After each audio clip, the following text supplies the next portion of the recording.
Hello everybody, I'm Jack Canfield and I want to welcome you to Ultimate Success Live, this live stream seminar that we're doing today. We're broadcasting from my home in beautiful Santa Barbara. It's a sunny California day. We're real excited about that. And I'm really excited to have you join us because I know over the next 3 hours, if you apply what you're going to learn here, you can absolutely transform your life so that you can change every area into exactly how you want it to be. This is the most transformative technology that I've ever found that we're going to be sharing with you in the next 3 hours. Very excited about it. You know, you probably know me as the co-author of the Chicken Soup for the Soul series and perhaps a featured teacher in the movie The Secret and about 11 other movies I've done since then, including Tapping into Success or Tapping into... Tapping Solution? Tapping Solution, No. that's what I was trying to say, which is also a film about what we're going to be focusing on today, EFT tapping. But what most people don't know about me is that I started out my career as a high school teacher.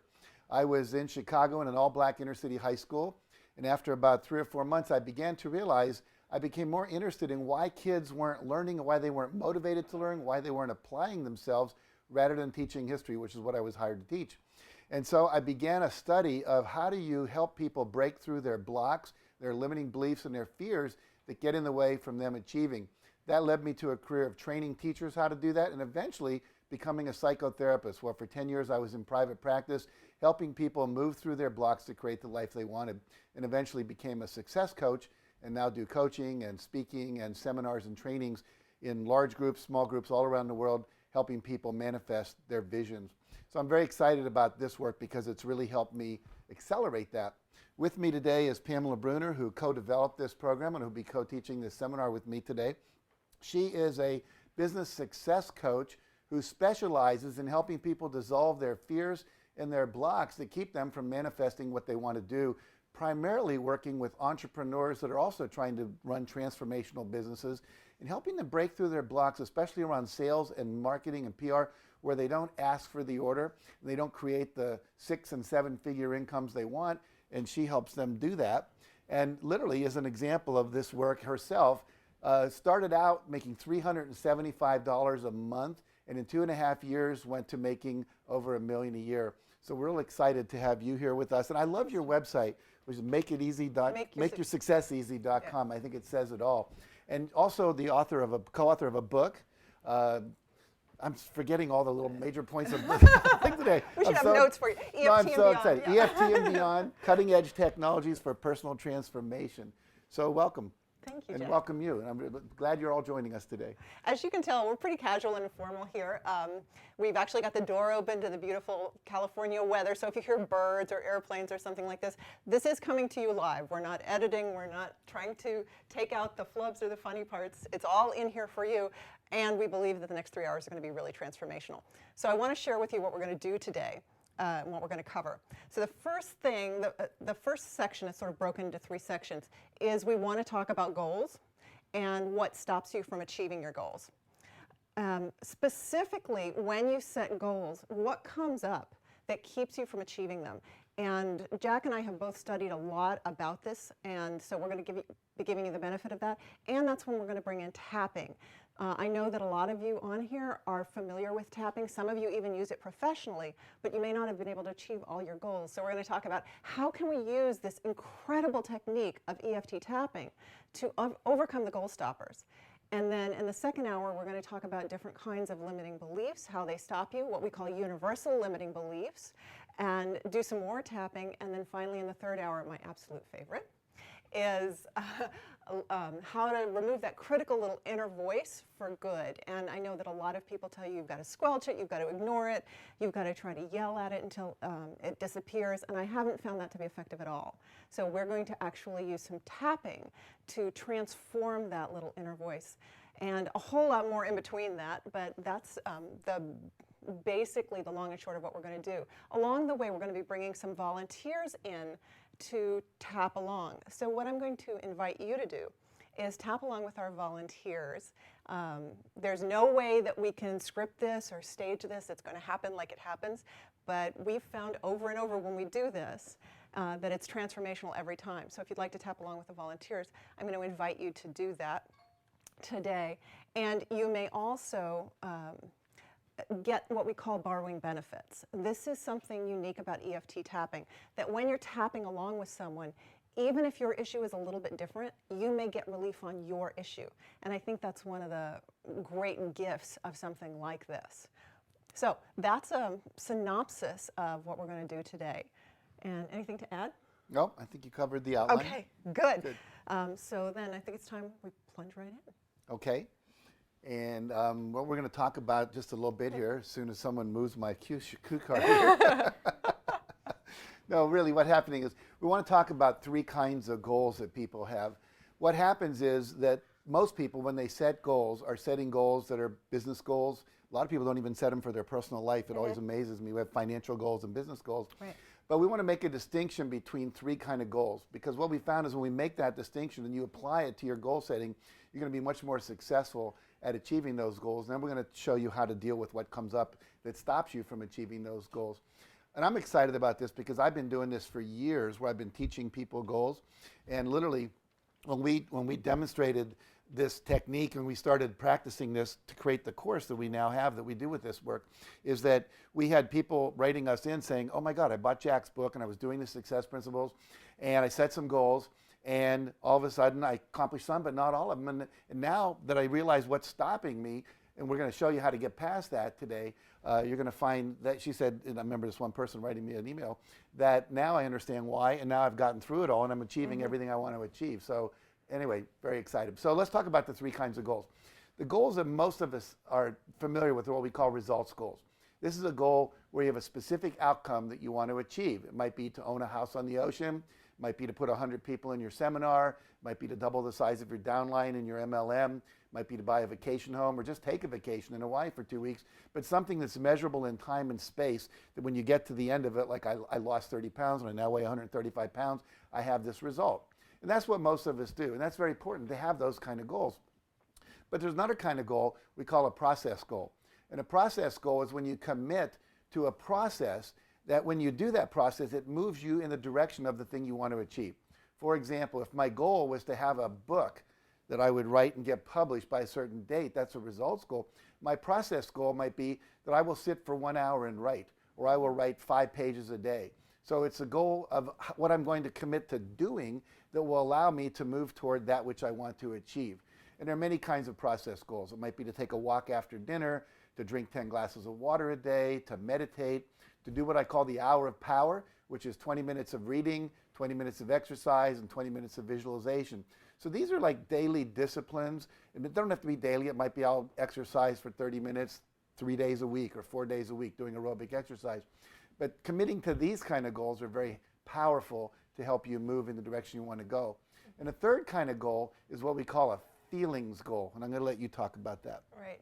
I actually want to underline, before we go into feeling goals, the difference and the importance of both results goals and process goals, because a lot of people know about setting results goals, and I know you're a master at setting goals and teaching people how to set goals. So when we talk about setting a results goal, you said it has to be specific in time and space, measurable in time and space. So I weigh 135 pounds by December 31st, 2013, or something like that. It's very... Right. How much by when? How much by when? Yeah. Or I have a 2,000 square foot home on the ocean by this date and this time. So the thing is, when you set results goals like that, often one of the problems is, oh, that's great, I have this results goal, but what do I do every single day to bring me closer to this goal? And this was an area that I found that people were just getting lost, because they would say, well, I've got this great results goal, but I don't know what to do. And then they would try to take action, but the action wouldn't have anything tied to it. That's why we created the process goals, so we could say, wow, when I make a commitment to exercise 3 times a week, or make 5 sales calls a day, or write 500 words a day, then you keep making consistent progress towards your results goal. So we've got results goals, we've got process goals. Now the real icing on the cake. And I think this is a breakthrough. Yeah, I do. It's a remarkable part of the technology is this idea of feeling goals. And that is, how do I want to feel when I'm doing anything I want to do in my daily life? So whether I'm making those sales calls I talked about, because that's something that I work with people on a lot, or whether I am getting ready to go exercise, or whether I'm preparing a meal and I want it to be a healthy, low-fat meal, or whether I'm considering going out on a date or calling somebody up for a date, how do I feel when I do this? And I think most people try to approach results goals or process goals, even if you've got those, with the feeling of, I don't like this, I'm uncomfortable with this feels awful. And a lot of the motivational work or the peak performance work or personal growth work is designed to get you to do it anyway, even if you hate it. I know. Feel the fear and feel do it the fear anyway. and do it anyway. Motto, Yeah. In fact, when I started my coaching business, and I actually started it 7 years ago, I had what I call an imaginary coaching business for 4 years. So kind of where you say you're a coach and you have 2 clients and one of them's for free. Because I couldn't market myself. Right. Every time I thought about marketing myself, I mean, I would literally go to networking events and leave sobbing in tears because I was so uncomfortable. And people said, well, that's okay, you're just going to hate it, you have to do it anyway. And I thought, I'm a coach, I'm trying to help people live the life of their dreams. Why am I doing these things I'm so uncomfortable with? And that was actually where I got the first glimmer for feeling goals. And the whole concept around the business that I now own is, it doesn't make sense to try to do something day after day after day to create your success that you hate doing. So how can we create a feeling goal so that, wow, not only do I make 5 sales calls a day, but I make them from a place of service, authenticity, and confidence. Not only do I exercise 3 times a week, but I do it with passion, excitement, and joy. And that makes all the difference. Now the thing is, controlling our emotions can be a little tricky, but enter EFT tapping. And now everything becomes so much easier. So what you're going to see and hopefully experience in these next 3 hours is the opportunity to tap along with us and actually feel your emotions shift. It's one thing to shift your mental ideas about something. You can affirm something. You can say, I know I should believe that. But to actually believe it emotionally, and we're going to talk more about this in hour 2 as well, you can create a feeling goal and step into that feeling goal using tapping. And imagine how much easier it would be then to achieve your process goals and the results goals. Because the reason most people fall down on their process goals is because they're trying to do it through willpower or doing something they hate instead of doing something that they actually enjoy. Right, and we know, but nobody loves to get up and do something they hate. I can't wait to get up and do that thing I hate. That's right. There's another thing you just reminded me of too. I hadn't thought of it for a while, but the reason we want any goal ultimately is because we think it's going to make us feel a certain way. If I achieve a certain amount of money, I'm going to feel secure. If I do this thing, I'm going to feel happy. I'm going to have self-confidence once I've got 100 clients or whatever. Right. And literally, I used to talk about the idea there's symbols of success and then there's the experience of success. And we can have the symbols. People that have the symbols, they've got the Mercedes, they've got the nice, and they still don't feel successful. No. And so we want to go straight toward this idea of go for the feeling. And it's the feeling that then actually helps generate, it's the old be, do, have, and so to have, do, be. We used to think we have to have a car, or have money, then we'll do the things people do when they have money, then we'll be happy. And the truth is, if you start from a place of being happy, self-confident, at ease, etc., then you naturally do the things that would get you the money, the success, the car, the relationship, the health, and so forth. Right. So actually, we're really now working on all 3 of these things at the same time, which is very exciting. Right, right. They all work together beautifully and synergistically, and tapping can help us get to that. So what I want to go into now is, it's time for you to set a goal. This is not, did we warn them? This is not a sit back and watch for 3 hours, okay? If you're going to sit back and watch, you might want to change the channel. Instead, we want you to participate. Right. We really want you to step in. So I'm going to ask you to set goals. We're going to make requests of you. We're going to ask questions of you. In fact, you're watching this right now, and you may see below the screen, there's actually a place for you to ask questions, to comment. And we are going to take live questions shortly from the audience. So I don't know that we can take all because we have, over 30,000 people signed up for this. Yeah, it's very exciting. But we do want to take questions. So go ahead and post your questions, whether it's about the goal process, whether it's about the tapping that we're going to do in a little bit, and we will make an effort to answer as many of those questions as possible along the way. And I just want to say, too, there's no such thing as a dumb question. A lot of times we're afraid we're exposing our ignorance. But it's good to look ignorant and get your thing answered so that you leave smart and educated rather than maintaining your self-image. I always tell people that in my seminars. So don't be afraid to raise your digital hand and write us a question. We'll try to get to as many as we can, because if you have a question, it means something's not clear. We want you to actually know what you need to know to make this thing work for you. Absolutely.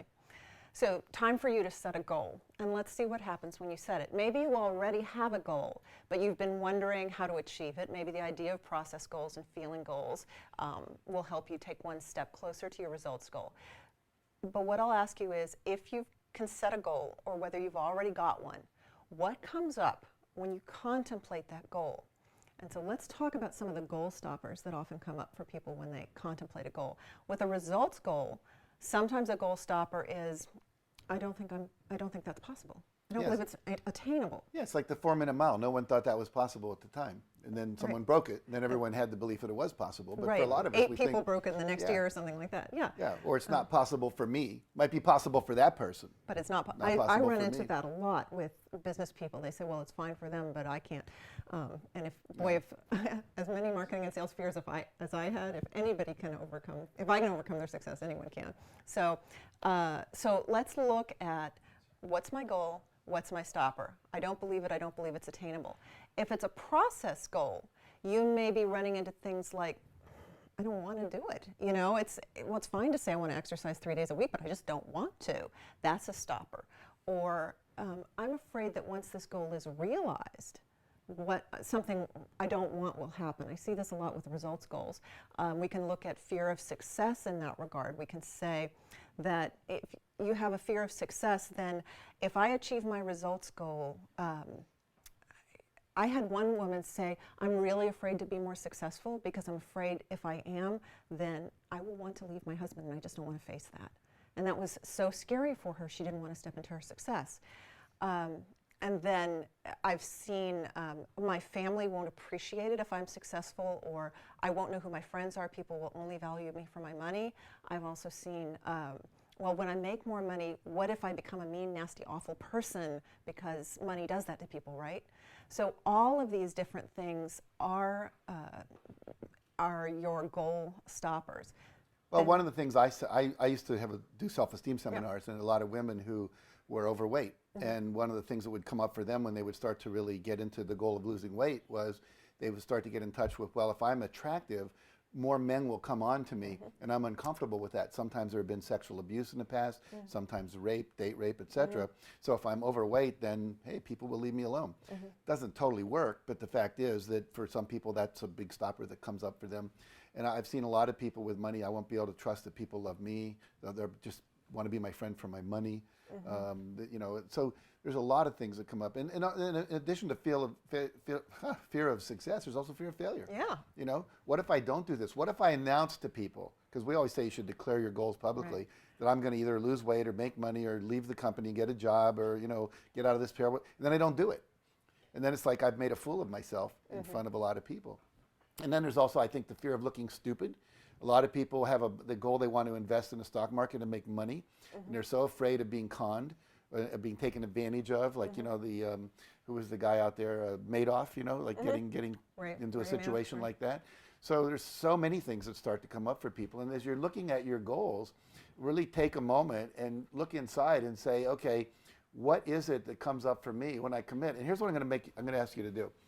When I do my seminars and I ask people to write their goals, what happens, we first start with their vision. What's your ideal vision? Well, I have this great house on the ocean, and I've got a great relationship, and making lots of money, and so forth. And yet, I don't have it. So now how do we turn that into a goal as a specific? And they start to go, okay, $1 million income, or, you know, 500,000 or 300,000. And then they'll start to go, well, let's just make it 100,000. And so they'll make the goal smaller, or they will put it further out in time. Well, instead of having it in 1 year, let's make it 3 years. Because now it's safer. I can get rid of the stretch. And I really want you to set a goal, because people often say, well, how do I know how big to set my goal? The answer is this: how big do you want it? Not what you think you should do, not what will impress other people, but what is it you really want, and by when do you really want it? Now, most of us are not going to make $1 million in the next minute and a half. You know, that's probably unrealistic. But it's not unrealistic to think that you could make $1 million in 1 year if you were an internet marketing student and you had a product that you could take out there and you really looked at it. We had a person I wrote about in my first book on success that made $10 million in 1 year selling pool tables on eBay. Now, that may not be your thing and that may not be the kind of money you want, but whatever it is you want, make it the goal to have that by when you want it. If it's a relationship, when do you want it? Not what you think is possible, but what you want. And then if you really do that and don't back off and make it smaller or put it farther out in space, whatever that resistance is in there, those stoppers are going to start coming up. But that's impossible. I don't know anyone. I'm not rich enough. I'm not connected enough. I'm in an MLM. They want me to get into a multi-level marketing company, but I don't have enough rich friends. How am I going to get anyone to buy anything? So all that stuff will start to come up for you. Right. And so what we really want you to do is we really want you to look for your stoppers. What are the beliefs that come up when you're looking at, this is the goal I want? This is what I want to do. Or, we've also talked about intentions. If you set an intention, like I've set an intention, I want to spend more time with friends. And so my process goal is I spend 2 nights a month going out with friends. I don't have a results goal around that, but I do have an intention followed by a process goal. So we're throwing a lot of terms out, and I don't really want to confuse people. For the purposes of what we're doing today, all I want you to do is goal, right, and stopper or stoppers, because there may be multiple things that come up. Think of it this way. I don't know if you've ever been to the arcade. There's a game called Whack-A-Mole. And it's one of my favorite games because I get to whack these things with a hammer. And if you can remember the game, you put a quarter or a dollar, whatever it is these days in there, and then there's these holes, and a little mole will come up, and you got to whack it before it goes back down in the hole. And it requires a lot of visual, and coordination to do it. So when you set a goal, my belief is this, that the purpose of achieving the goal is not just the goal. It's nice to have a good car. It's nice to have a great home. It's nice to have money you can do all the things you want with. But the real purpose, my belief, in setting these goals that stretch you is that it creates mastery, because what it does when you create a goal that's a stretch goal, the mole heads come up. All these things that were in your subconscious, and you couldn't deal with them because you weren't aware of them. But when you set this goal, like what you really want, and you pay attention, you're going to start seeing, and then we're going to, technology today, EFT is like a hammer. We're going to go in, we're going to whack those moles and get rid of them. Please don't tap that hard. No, exactly. We're going to tap lightly. We'll show you that in a minute. Whacking. That'd be cool, a new hammer whack. Right? But anyway, seriously, the purpose of this part of the seminar today is really to help us surface what these are. We can't dissolve them. Well, we can actually, but that's a little more sophisticated. You can talk about that. But you can't dissolve what you're not aware is there. Yeah. So basically, this is an important part of the work we're doing here. Right. Another example that I like to use is the purpose of lifting weights is not to lift weights. The purpose of lifting weights is to develop a toned body. And to me, that's part of goals. When you set a goal, you may achieve that goal and get what you want, which is very cool, but you also become the person who is capable of achieving that goal, which means you can achieve far more. Yeah. So it's a continual upward spiral through life. Yeah. My mentor was a man named W. Clement Stone, who was worth $600 million in the 1960s. And he said to me, I want you to set a goal that's so big that will stretch you to become the kind of person that is worthy of being. Right. Meaning someone that's not afraid, someone that can talk to senators and presidents without being nervous, someone that can be on television like this and Oprah, which I was. But each of those things was a stretch. But I may not still be on Oprah, but what I had to do to get on Oprah, that's still inside me. Because I got rid of the fears and so forth and all the things we're going to be talking about today. Right. So I think we actually ought to do some tapping with this. Okay. So what I'd like to do is invite our first volunteer to come up and join us. Hi. Welcome. This is Dina, and Dina is one of our students. She's worked with us before, and so I want you both to share some of the results that you've had through working with us, and then because I want to demonstrate to everyone that this is an iterative process, that you can achieve great success, you can achieve your goals, and then new goals and new things that you want to do come up. So you're always working to accelerate your success and achieve more and more. So go ahead and share what's I know you've had one like huge win, and I just can't wait for you to share that with people. Well, I've actually had 2 huge wins since working with Oh, the two okay. of you. Yeah, the first one was several months ago. I was scared to death to quit my day job and rely completely on my coaching business. And I ended up doing that after tapping with the two of you for just 10 or 15 minutes. That fear completely released, and it hasn't returned since. And that was months ago. And I did it. And the second thing was, then I had all that time to finish my book, and I was scared to death, and I just was paralyzed. I couldn't finish the book. I just couldn't push through to do that. And that was maybe about 5 weeks ago or so, and the three of us tapped through that together. And 3 weeks ago, I finished it, and I ended up getting a publishing contract. Congratulations! Yeah, because you it's weren't even very looking for effective. that. So I so wasn't that was even a ready for that. really big win. That's really exciting, Dina. Yeah, I'm excited. You should be. Congratulations! Thank you. So I love that you've had that much success doing these tapping processes that we're going to share with people today. And because I know, you live in personal growth and transformation. It's just part of who you are. So one of the things I love about you is you're not scared about the next level. You are not scared to see more stoppers come up as you play bigger and bigger. So now you have a publishing contract for your book, and what's the next level that maybe we can tap with you on as a demonstration for everyone else? Okay, I'm excited that this is happening today, because what I have with the publisher is they want me to write 50 more pages in my book within the next 90 days. So that's like June 20th. So I definitely have that, dead stop goal, that date, and I have the amount of what I need to generate. And I've got a couple different things going on that I'm scared of. First of all, I'm scared that I can't do it. I just don't have the time to do it, or I won't be able to cultivate my mindset to where I'm most comfortable writing and the writing really flows. Now that I have a time limit, what if I don't cultivate it in time to let what needs to come through? Or what if I write it and they hate it and they get rid of me? So I'm scared of a couple things, I have a lot of anxiety right now. Right. What if my muse is dead and the publisher kills my book? Exactly. Right. Actually, I really want to acknowledge you for how well you've laid that out. Because what I heard is there's a fear of failure. They won't like what I wrote. There's a fear of I can't do it, which is what if I sort of freeze up or the muse doesn't come through or something like that. Then there's, what if I can't do it in time? There's a lot of different stoppers in there. And I could see that you could take this as an opportunity to be paralyzed. And because that was where you were when we tapped a few weeks ago on I can't write my book. I remember you described it just as I feel paralyzed. Yeah. So let's see if we can get rid of some So of I have a that. question. Do you think we should at least tell the people that are watching this where the tapping points are? Absolutely, we will. I Okay, think that's a good idea. If they're going to borrow benefits, they have to tap Exactly, along. And I know that a lot of you already know the tapping points, so bear with us if you do. And we may use slightly different ones than you do. But tap with either hand. I'm going to use my right hand. And there are 8 tapping points on the body that we're going to use. And I'll demonstrate them if you want to go ahead and tap along. Now, this is the point at which people who are not used to tapping go, this looks too weird. I wonder what's on TV today. We're on TV today. We're on TV today. What I will say is, if I told you that you could make $1 million a year in 2.5 years by standing on your head and whistling Dixie, would you do it? If it wasn't illegal, immoral, or fattening? And most of you would say yes. So tap along, and let's just see what's possible. Suspend disbelief if you're not used to the idea of tapping.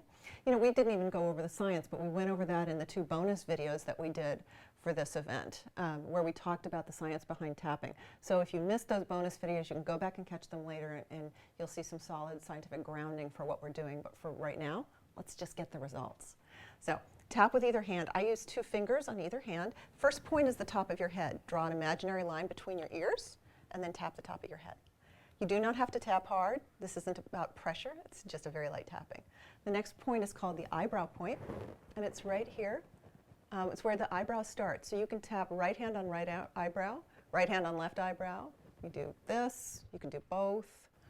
Jack, you like do 2 sometimes I like this. often do 2 fingers, Yeah. 1 on each point. I'm just going to do this so people can see. Okay. Outside of the eye, it's right on the bony ridge, not all the way back on the temple. You got it exactly right. Good. Okay.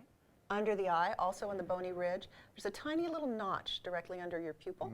You can feel, now don't press that hard, it's a very light tap. And the next point is called under the nose, between the nose and upper lip, right here. The next point is called the chin point, but it's not actually on the chin. If you put your fingers on the chin and slide them up into that indentation, that's it. And the next point throws a lot of people off. It's called the collarbone point. If you put your hands on your throat, right where a man would knot his tie, you'll feel two bony protrusions. And you want to be slightly outside and down from either one of those. Now, often I'll tap like this with both hands on either side. I'll also do this with one hand, right in that little notch right there. What helped me find it was it's usually sore. Yes, there's a sore spot there. Feel around until you find that sore spot. There you go. And then finally, the next place under the body is about 4 inches down from the armpit. Also, there's a sore spot there. And it's, yeah, right there. You can do the monkey look, or you can go across your body, whichever is more comfortable for you. All right, so those are the points that we're going to use. And we may also throw in a karate chop point. Let's see what we do with this. Heel of the hand, so tap one hand on the other. I've also seen people do this. I prefer this, but it's really up to you. And again, tap with the right, tap with the left. It doesn't matter, whatever's comfortable for you. If there's a point that you have to skip due to an injury or something like that, or it's not comfortable for you, that's okay. You won't wreck the whole process by skipping a point. Still works if you have Botox? I'm not qualified to answer that question. Just kidding. I was going to say, I am a certified EFT practitioner No, I three was times just saying, over, if but you I had don't know surgery anything or about something, Botox. you don't want to tap on that part, but you know. All right, so now that we've got everybody set up and we've got you set up, what's the big one? If you had to pick among those, what would be the one that we would work on today? That I'm not going to make that deadline because I won't be able to find the space where the creativity flows in time to get it all done. Okay. That's actually a really, I mean, I know because we worked together before, that's actually a really important thing for you, isn't it? This idea of flow or being organic or being in the moment and having creativity come like that, right? Yeah, very important. Great. So one of the things that I want to do as we work together is I want to honor that belief of yours, because I'm not going to try to convince you that that's not important or that you don't need to do it or you can do it mechanically. To me, any attempt to do something like that wouldn't be honoring you, but there may be a reframe or another way of looking at it that still allows you to hold that belief that's important to you and complete your work at the same time. So it's a both and. Does that sound good? Oh, yeah. All right. So, but let's look. We always start with EFT, not on where we want to go, but we start with where we are. That's so important. I cannot stress that enough. That if you try to start with, I know I can do this, I know I can do this, you're up here, you're not down here, and you're squelching the fear and it will come back. And you've found that, haven't you, in some of the tapping earlier? Yeah. Okay. Yep. So when you say, I'm afraid I can't finish, I can't find that space within me and finish in time, how strong is that fear on a scale of 0 to 10? It's an 8+, about an 8, yeah. Okay. So for you watching this, I want you to think about your goal, your stopper, and on a scale of 0 to 10, how strong is that fear or that stopper for you? Okay? And I love this, flying without a net. So let's see if we can get that 8 down, shall we? Okay. All right. Want to tap along? Borrow benefits? You have any blocks left, Joe? Oh, yes. Oh, yes, unfortunately. So what I'm going to ask you to do, Dean, is just repeat after me, and you can tap along and watch and repeat after me, and let's see what happens to your issue. I'm afraid I'm not going to make that deadline. I'm afraid I'm not going to make that deadline. Eyebrow point. I really don't know if I can do this. I really don't know if I can do this. What if my muse doesn't come when I need it? What if my muse doesn't come when I need it? I really need to be open to the flow. I really need to be open to the flow. And when I'm shut down from fear, And when I'm shut down from fear, it doesn't feel like anything's flowing. it doesn't feel like anything's flowing. Okay. Tapping. I'm really afraid. I'm really afraid. Hang in there. Under the arm. I'm really afraid. I'm really afraid. I just want you to stay with it and keep tapping with me, okay? Because your fear is spiking now, and if we keep tapping, it's going to go down. Top of the head. I'm really afraid. I'm really afraid. Okay. Eyebrow point. I'm really afraid. I'm really afraid.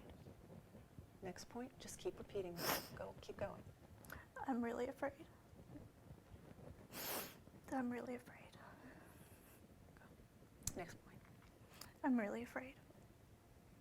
Keep going. I'm really afraid. Again. I'm really afraid. I'm really really afraid Is it still afraid you won't finish it, or afraid you won't have the flow? Which one? that I won't have the flow. Okay. Tap the top of the head. I'm afraid I won't have the flow. I'm afraid that I won't find that flow. Good. Eyebrow point. Repeat it again. I'm afraid that I won't find that flow. Good. Repeat it again. I'm afraid that I won't find that flow. Under the eye. I'm afraid that I won't be able to find the flow. Under the nose. I'm afraid that I won't be able to find that spot. On the chin. I'm so afraid I won't be able to reconnect with that. Collarbone. I'm afraid I won't be able to find the flow again. Keep tapping the collarbone. I'm going to ask you Okay. a question. It seems to me like this is a bigger issue than just finishing the book. This is that connecting with that flow is something that's actually important to you Yeah. as a lifestyle, right? So this is just one iteration of it, right? Yeah. Okay, so what we're going to try to do is we're going to try to drop it for this issue. It may or may not drop it through your whole life, but we're going to try to focus on this issue because it's bigger than just this. Does that make sense? Mm-hmm. Okay, under the arm. I'm afraid I'm afraid I won't be able to find the flow. Good. Top of the head. I'm afraid I won't be able to find the flow. Good. Eyebrow. I'm afraid I won't be able to find that flow. Good. Again. I'm afraid I won't be able to find that place of flow. Feels like it's coming down just a little bit now. Still up there. 8, 9. Afraid? Like 7 or something. Okay. I'm afraid I won't be able to find that place where everything just flows. Okay. Under the nose. I'm afraid I won't be able to find that place again where everything just flows. On the chin. I'm afraid I won't be able to reconnect to that place where everything just flows easily. Collarbone. I'm so afraid that I won't be able to reconnect with that place where everything flows easily. Keep tapping there. What's the fear level now? I can feel that it's subsided, like 5 maybe. Okay. Still there, but it's subsided. Yeah, I feel relief. Okay. So what we're going to do now is, let's see if we can drop it a little more before we add anything else in. Just see, because when you're in the grip of that fear, creative thought just doesn't happen, right? When we're afraid, we can't come up with new ideas, new reframes, new possibilities, right? So once we drop that fear below a 5, the whole world's going to open up, okay? So let's keep going. I'm so afraid. I'm so afraid I won't be able to reconnect to that place of flow. Keep going. I'm afraid I'll never be able to find that place of flow again. Eyebrows. I'm afraid I won't be able to connect into that creative place again. Outside of the eye. I'm afraid I lost my ability to connect to that creative place. You're smiling. I know, it feels lighter. Okay, so tap here. What would you like to believe instead? I'd like to believe that that place of creativity is always there, it's always inside of me. And if I just relax enough, it just takes over, you know? And that's an intellectual, I'm guessing, that's an intellectual belief you already have, right?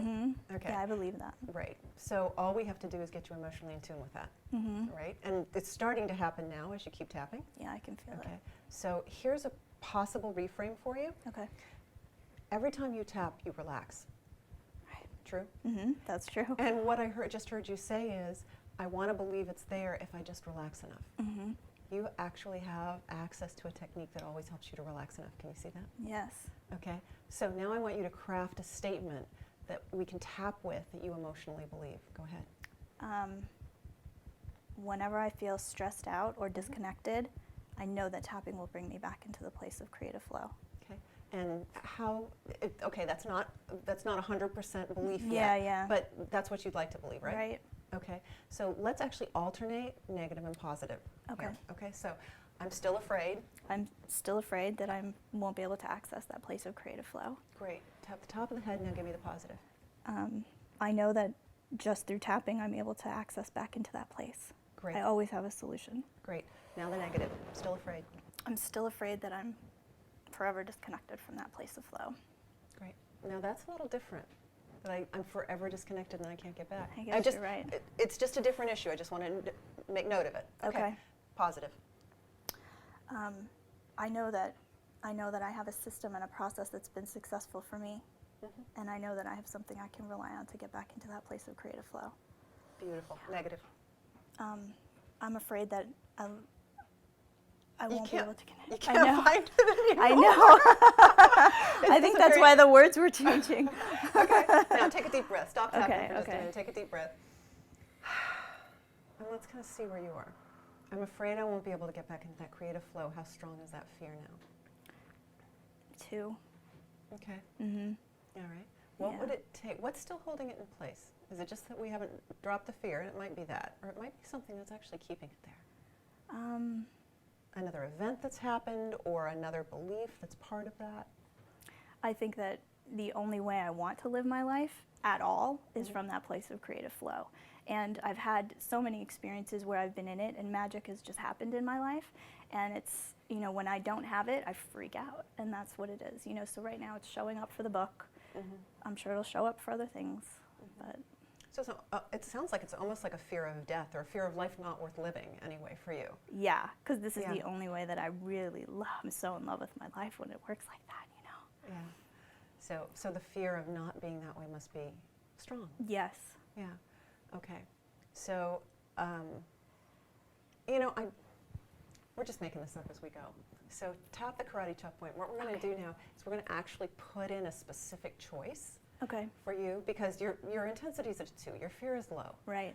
But it would be nice to emotionally embrace where you want to go, right? Mm-hmm. Okay. So the structure of a specific choice is, even though I still have this issue, I choose, and then you make a choice. So I want you to state that, Okay. even though. Even though I'm still afraid of not being able to reconnect to that creative flow, I believe that the ability to do so is always there. Beautiful. Say that the whole thing again. Even though I'm afraid that I lost my ability to reconnect to that creative flow, I believe that it is always there. Great. One more time. Even though I'm afraid that I've lost my ability to connect to that creative flow, I do believe that it's always there. Great. Beautiful. Now, let's tap a little bit of negative. Okay. I'm still afraid. I'm still afraid that I am not able to connect into the creative flow. I'm still afraid. I'm still afraid I won't be able to connect back into the creative flow. Outside, I'm still afraid that I won't be able to connect back into the creative flow. under the eye, I'm still afraid I won't be able to connect back into the creative flow. under the nose, I'm still afraid I won't be able to connect back into the creative flow. on the chin, I'm still afraid I won't be able to connect back into the creative flow. collarbone, I'm still afraid I won't be able to connect back into the creative flow. under the arm. I'm still afraid I won't be able to connect back into the creative flow. Beautiful. Now we're going to do the same thing but positive. Okay. So, what's your positive? I choose. Oh, I choose to believe that my ability to connect to the creative flow is always there. Yeah. Eyebrow. I choose, same thing? Same thing or something along those lines. You can always tweak the words. Okay. I choose to believe that the creative flow is always there when I tap into it. Great. I choose to believe that my ability to tap into creative flow is always there. Great. Again. I choose. Okay, hold on. You're hunting for the words. Yeah. Okay, and I want you to connect with that energy that you had a moment ago. That Okay. was so powerful. Right. You said, I believe. Can you find that again? Mm-hmm. I believe that my creative flow is always there. Beautiful. I believe that my creative flow is always there. I believe that my creative flow is always there. I believe that my creative flow is always there. I believe that my creative flow is always there. Beautiful. Take a deep breath. I'm afraid I can't tap into that creative flow. How strong is it? Pretty gone. Pretty much gone. Right, right. Yeah. Beautiful, beautiful work. And so I want to just comment on this session, what we just did, because a lot of tapping and working with a practitioner, and it's wonderful to work with a practitioner. I work with a practitioner sometimes too, and I do a lot of tapping on my own, is the practitioner feeding you stuff. Now I gave you the reframe of could you have a both and? But both and is a concept you've heard before, right? That's not something new. And most of the way, you were picking your own tapping phrases. I was just saying, let's do negative, let's do positive. So we worked through very simply with you just choosing what you needed to say and what you needed to do. And the cool thing is, you did have a serious fear there, because it's spiked enough to bring tears to your eyes. And now, it's not there. Yeah, it's not. I feel really relaxed. So when you think about going back to those 50 pages in 90 days or whatever it was, how do you feel about that now? I feel like I'm in it and it will come. You know, it'll happen. There's a computer in my office. Okay, I'm on it. could just see 50 pages in 24 hours. I know. Good for you. 24 hours. Great, great. So do you want to share anything about that?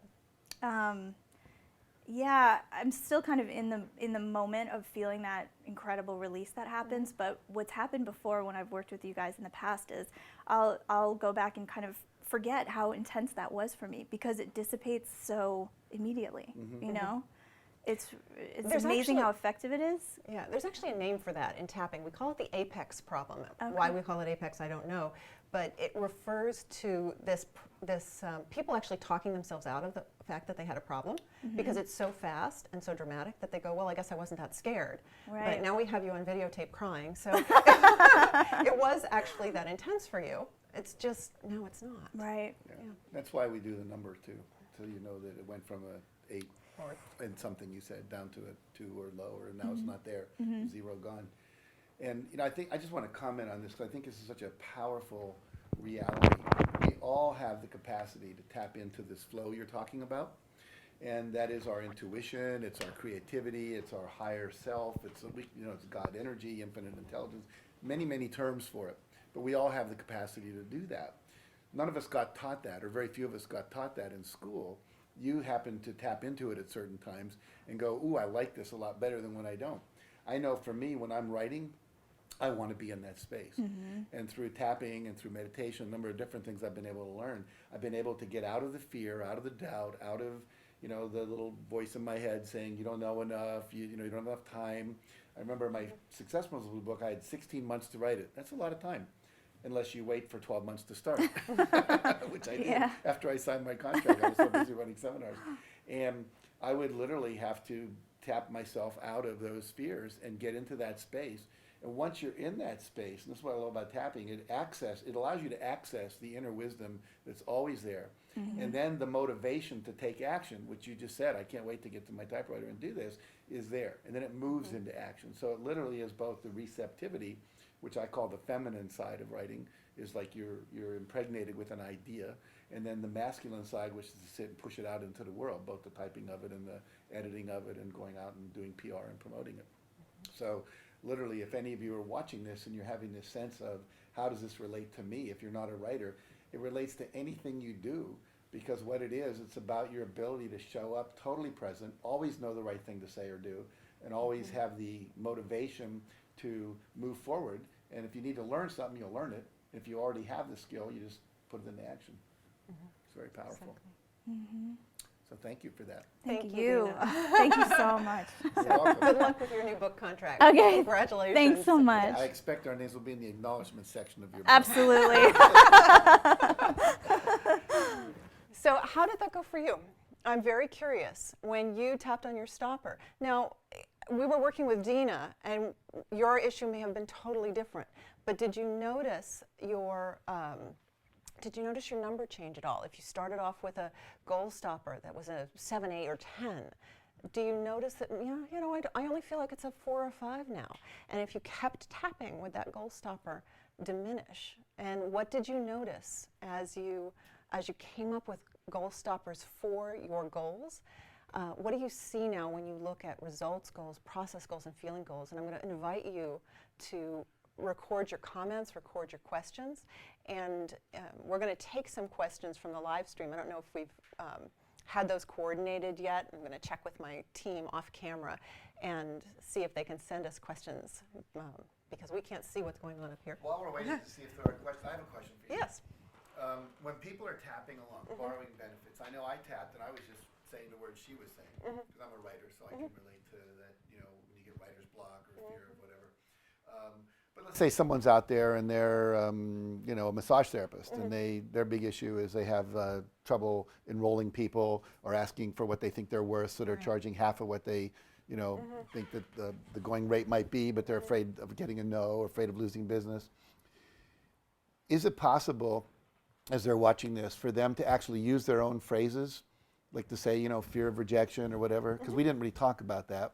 No, the way borrowing benefits was originally set up by Gary Craig, who created EFT, is that you could speak along with the person who was doing it even if their issue was totally different.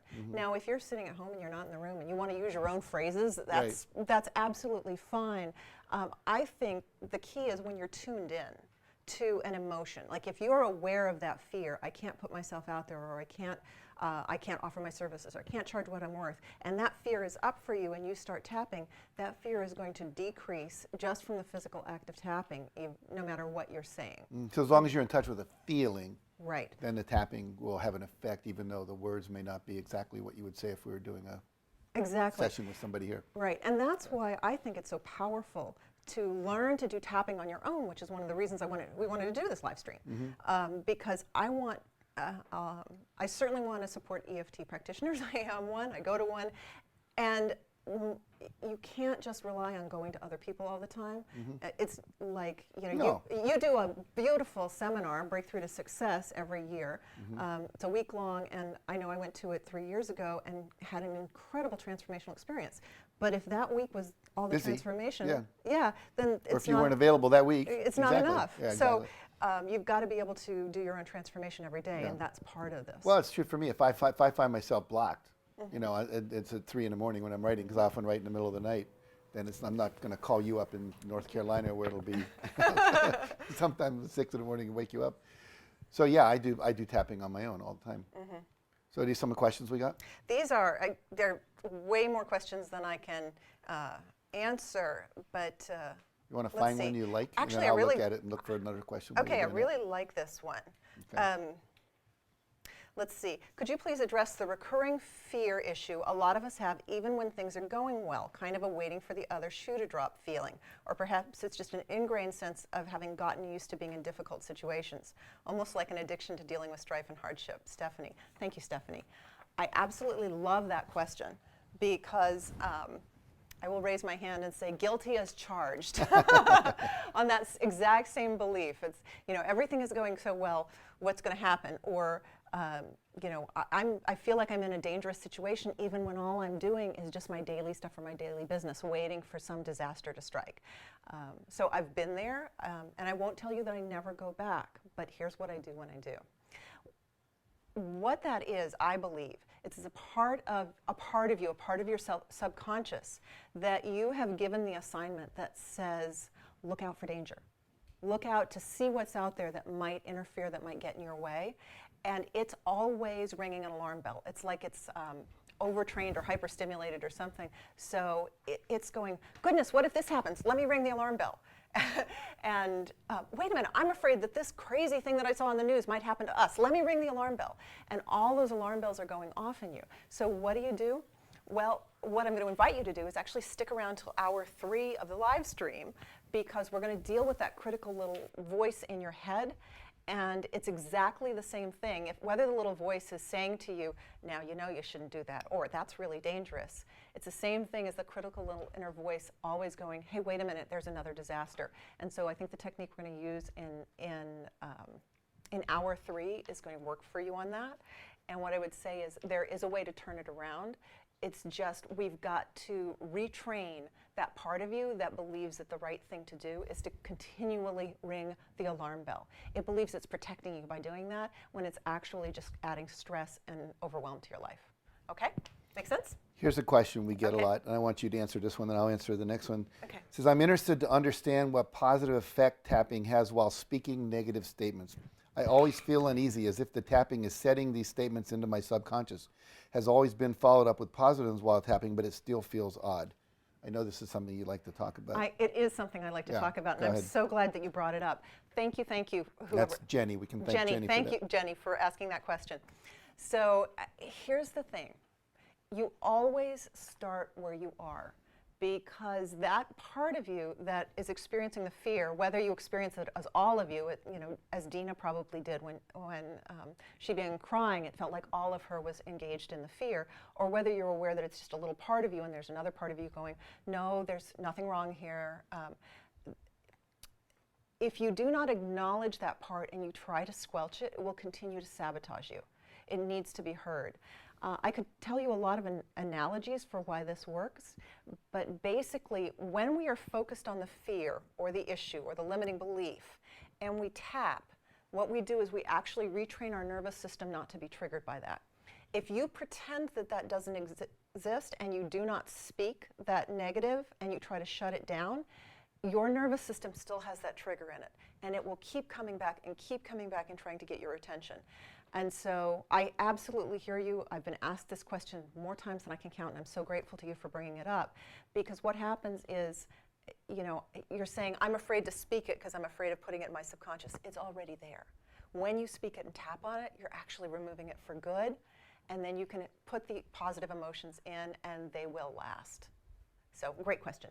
Okay, I'm going to give you one more you can answer in a sentence. Okay.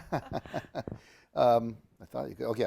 So I'm dealing with a lot of past childhood trauma and negative beliefs from my past. I have recently been talking about it and realized how this trauma has affected my life decisions, and have recently begun holding a lot of anger and resentment. I feel that I need healing, but have not yet done so. Will the tapping help with past trauma, extreme ADD, and one of your favorite topics, procrastination? So, It is my experience that the answer to that question is yes. Right. You know, I can't speak for any one particular person on this, Right. but in terms of clearing past trauma, I am not a therapist, I am not a counselor, I'm a coach. And I've supported many, many hundreds of people, maybe thousands of people at this point, in removing their past traumas so they could step forward in life. You know, one of the success stories that we've had so far was when I was working with, actually I was teaching a class, and a woman named Sylvia in the class said, she was listening to me talk about how we remove past traumas with tapping, and she said, I got it in an instant. I went and did it on myself for a past trauma when I was 11 years old that prevented me from ever riding a bicycle. She said I was terrified. I would get on a bicycle and literally not be able to breathe. And after she did tapping for about 10 minutes with this system to remove past traumas, she said, I went to a bike store, I got on a bike, I ordered a bike online, and now she's riding with her husband and her kids around their neighborhood. So it really did work. It worked very quickly, and this isn't even something I did. This was a class I was teaching. She went home and did this on herself. So it is possible to clear past traumas. Now, when you're dealing with very severe physical abuse or sexual abuse, we do suggest that you get some help with that. That's not necessarily something you want to tackle on your own, but I have found tapping to be really effective with it. couple more quick things, then we can move on. It says, I have so many possible things I could tap on, from finances to anxiety to relationships. How do I know which issue to start with? These are like the best questions. I know, I You love guys are awesome. That's I Cameron. love these questions. Cameron? Okay, so thank you, Cameron. Where do you start? Well, I'll tell you where I like to start, which is what's preventing me from doing what I need to do today to accomplish my goal today. Because believe me, I actually have a list on my computer. I keep a little sticky list of things that I want to tap on when they come up. Ooh, I recognize that that's a trigger for me. Oh, in fact, I still have a little bit of a fear of falling, like a fear of heights. And I haven't gotten to it yet because I have all these other things to tap on so that I can be successful, and it's just not affecting my life. Not planning to visit the Grand Canyon anytime soon? No, but you know what? If I booked a trip to the Grand Canyon, Right. you can be darn sure that that would go to the top of my tapping Sure, list. of course. So what I would say is, what do you need to do today? What's the result goal you're working on today? What's the process goal that you want to begin putting in your life right now? And what's the stopper for that? And recognize if you feel overwhelmed, and we talk about this all the time, if you feel overwhelmed by the issues that you need to tap on, the thing to do is to start tapping. Because if you say, well, it's hopeless, I'm just not going to tap, then nothing happens. Then you never get anywhere. But if you start tapping, you're making incremental progress and you're getting better over time. I think some people's lives feel like those 500-piece puzzles you get at Christmas. Yeah. You know, and you spend a whole Christmas vacation on the dining room table trying to put together. It's just one piece at a time. But if you do it, if you tap every day on something until it feels like it's a zero or gone, Right. then you just tap on the next thing. And if you think about what just happened here in 10 minutes or 15 minutes or less, then you take the next thing, and then Right. the next thing, and then the next thing, and you just do it until it's basically, I want to be as clean, as pure, and as unfettered as possible. Right, Yeah. absolutely. I want to just address one more, and then we can go on. Great. It says, thank you for this opportunity to change our lives. This is oral writing. She says, my main problem is not even knowing what I want or being able to concentrate my energy on one goal in order to achieve it. Do you have any suggestions or techniques I could use to find out what I would really like to do with my life that would fulfill my purpose? I think, number one, you can tap on that. I Explain agree. how you would do that, and then I want to give her just one more technique. Okay. I think that's a really good point. You can use that because usually what happens when you've got something like that is you're actually afraid to reach for what you want. It could be that you're saying, well, I don't know what I want because I've never looked at it before. I've never allowed myself the luxury of looking at what I want. Maybe I was told, you're not important enough, that your wants should not be considered, so I'm not even going to look at what I want. It's safer to not want anything. Maybe you feel like every time I want something, it just gets taken away or I just get disappointed, so it's easier emotionally to not want something. And if you begin tapping with those in mind, look, you can, honestly, you can just start tapping and talking to yourself. You might go, I really don't want anything. There's nothing in my life that's that important. I really don't want anything. And I'm guessing you'll get to a point where you say, if I did want it, it wouldn't happen anyway. Bingo. Mm-hmm. There's your issue. I actually suggest that people audio record themselves while they're tapping because, like with Dina, there was one time when I said, ooh, that's something different. And if she'd been audio recording herself, she could have gone back and listened and picked out the things that were a little different to see if there's still issues for her. Yeah. I think also one of the things we'll talk about a little later, but just a preview, is the ego, the little voice that lives inside of us that kind of stops us. Its main objective is to keep us safe and happy. And sometimes the way it keeps us safe and happy is making us confused about what we want so that we don't have to then take a risk to get it, so we won't be at risk and we can't risk rejection or failure. But I would say one more thing to Oro is this, that if you really just want to take a real quick shot at this, two things you can do. In my book, The Success Principles, there's a chapter on life purpose. You can go through that little exercise, and it's paper and pencil. You can do it in 10 minutes, help you get in touch with the purpose. And then as far as what you want in relation to that, ask yourself, if I had $1 million and was guaranteed success in anything I did, I have to work, but I could do anything I want. I could be a tennis instructor, I could teach people to surf, I could take people on trips to Paris, whatever. What would I do? And sometimes that will begin to surface something that might have been lying underneath that blockage that we talked about from the ego. I love that. Yeah, that's a great idea. I also love that life purpose exercise. Yeah, I remember doing it when the book first came out. So I think what I want to do right now is, before we go into limiting beliefs and universal limiting beliefs and do some more tapping, because we've got a bunch of volunteers back there sitting going, me next, me next. I want to take about 5 minutes and tell you, fulfill a promise, which my promise is to you that we'll always give you the continuing education that you need. And Jack believes in that too, right? We created a resource for those of you who love what you see on this live stream and you want to know how to take it further. You want to say, what's the next step? This is so good, but can I actually implement this on my own? We created something called Tapping into Ultimate Success. And it's a home study system that you can use to go through these processes in much greater detail than we have time to share with you on a 3-hour live stream. So I'm going to take 4 or 5 minutes, tell you about that, and then we'll go into limiting beliefs. Tapping into ultimate success, you've seen some of the benefits. You've seen the transformation that Dina had. And we've done hours of video, hours of audio in this. And we've never edited a single thing. Everybody gets this kind of incredible transformation. The stoppers to success just melt away. So what we decided to cover in Tapping into Ultimate Success is, there are 6 modules, and they go like this. Module number 1 is all about goals and goal stoppers. So you're going to get the actual tapping process step by step that we were doing with Dina, and how to remove those stoppers and how to set your goals. And then in module 2, we go into the critical little voice. Now you're going to be seeing some of that here in the 2nd and 3rd hour. You're going to be getting some of module 2. So we're giving you a lot of module 1 and module 2 just on this live stream because we want you to have the transformation. But if you want to take it deeper, it's in the program. Module 3, we've created this amazing technique called the 5 questions. If you're familiar with Byron Katie's work, she has 4 very powerful questions. And we wanted to create questions for tapping that would show you what's the stopper and what's the tapping phrase every single time, and this process does it. And then in module 4, we get to healing the past and healing the traumas, and we bring in a very powerful tapping technique that's excellent for clearing out traumatic past events. In module 5, we go back to the most common limiting beliefs and talk about how to create an abundance of money, health, and love. And then in module 6, we talk about course correction. Once you create success, how do you maintain it? So We did a lot because we really wanted to make sure people had everything they need for this course. So with those 6 modules, there are audios for each of the modules, there are handouts, there's a workbook that you can work through all the exercises, and there's 4 hours of video for the course so that you can see the kind of thing you saw with Dina, but you'll see it in even more detail. You'll see it gone through very carefully.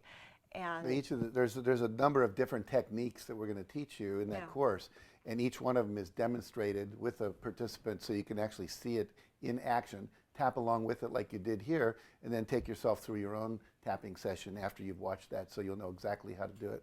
Right.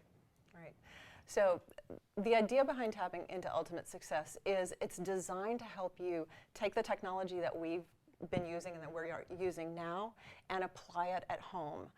Another thing that we did is we set up 5 live Q&A sessions. So while you're taking this, you're actually going to have the chance of asking questions and listening to us on calls, answering those questions, and tapping with volunteers on the call. So you're going to get your questions answered too. And this entire program, okay, so it comes with some really juicy bonuses. Really juicy bonuses. I had to twist his arm on one of these. You did, but it's good. But it's good. One of those bonuses is what I call the $1 Million Audio. Now, back when Jack and I were first starting our association a couple of years ago, I asked him to be a guest on a teleclass and share all the limiting beliefs he had to overcome to become a multimillionaire. And he did, but then he said, I still have another issue. Can we tap on it? And I was like, ooh, me tapping with Jack Canfield, how cool is this? And in 13 minutes, we cleared something, a block that he had that has enabled you to develop a new literal $1 million income stream. That's right. Yeah. Well, what happened was we were tapping on my concern and fear of charging too much. I started out as a high school teacher, and I literally still have this place in my heart for people who make $35,000, $40,000 a year. And I was afraid to charge, more than a certain amount of money for our seminars. And my staff was asking me to do this workshop. I have this other home in Maui and go there for vacations, and to do a Meet Us in Maui seminar where we would have 20 people come and charge $15,000 a person. And I went like actually bonkers. Like there's no way I could charge that much for 4 days of time with me. And they were going like, well, they have all this access to you. It's in this amazing home. And I was just like totally stuck. I couldn't do it. Just couldn't do it. And so when we tapped, that was my issue. Could I get comfortable asking for large amounts of money from people? I mean, there are people, I have a coach that I worked with for a year. He charges $100,000 a year per client. He actually worked with Muhammad Yunus, who created the Grameen Bank and so forth. And I just couldn't imagine doing that. And after you tap with me, and it was for 13 minutes, I remember we timed it. Afterwards, we looked at it, how long did it take? And literally, I just got over that, and it was like, okay, no big problem. Went, and we charged the $15,000. We had 20 people with a waiting list of 4 people. We decided to do 3 of those a year. 15,000 times 20 is 300,000. We've now doing with 24 people. So you do that 3, it adds up to $1 million gross income. So that's now $1 million revenue stream for my company that I didn't have. And at 13 minutes of tapping, even though I'm super successful, got me through that. So literally you could ask yourself, well, what would it get you through in terms of helping you break through your blocks, not only around money, but around relationships, around health, around fun, taking time off, all the different things that stop people from living fulfilling lives. Right. So I love that story. So we kind of got off track with that, but it's such a good story, isn't it? And $1 million income stream is nothing to scoff at. Nothing to scoff at.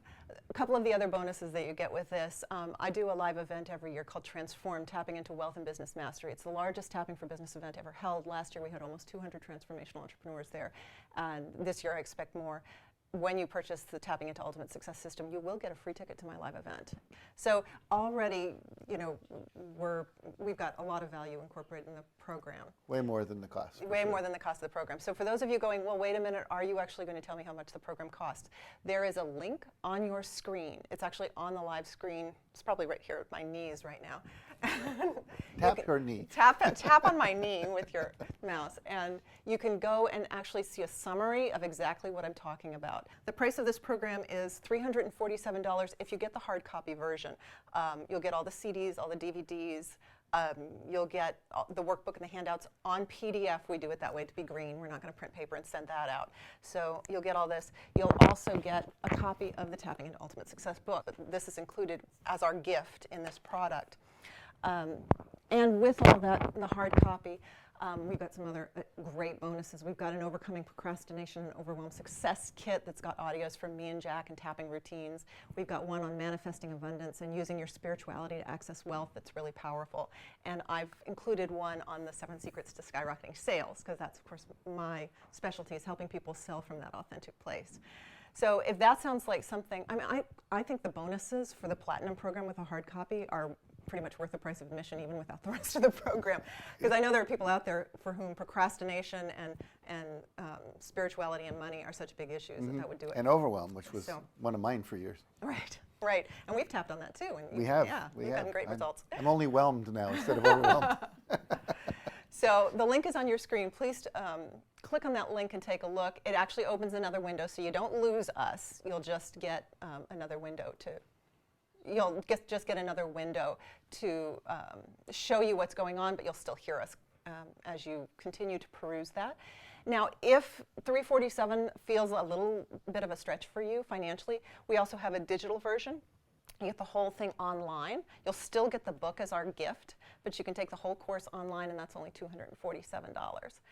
Even if you do get the hard copy version, you'll get digital access as well, so you can start literally in 2 minutes. Actually, we'd hope that you'd stay with us through the live stream, but you can start as soon as the live stream was over. The whole course, the whole program is loaded out there for you, ready to begin. So I think that covers everything. Please do take a look at that link. Click investigate while we continue to go into limiting beliefs, because your success is too important to get a 3-hour live stream, get these ideas, get part of the answer and feel like you might be able to do it, but then not have the answers to go forward. I really want you to have the complete system.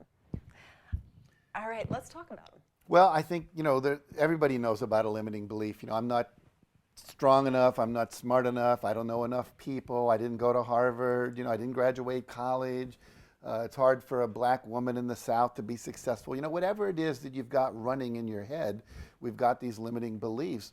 I had tons of them growing up. I mean, I actually went to Harvard, and I went there as a scholarship student from West Virginia. And I had friends like Larry Rockefeller and Max Factor III and John Hopkins IV, and I felt completely like I wasn't good enough. Because I didn't have those names, I didn't have their money, didn't have all the advantages they had. And so I had to overcome a lot of limiting beliefs. And then I won't go into all of them because there's a litany, but I think most people could relate to them. The most important one I think that most people have is I'm not blank enough. I'm not experienced enough, I'm not attractive enough, I'm not young enough, I'm not old enough.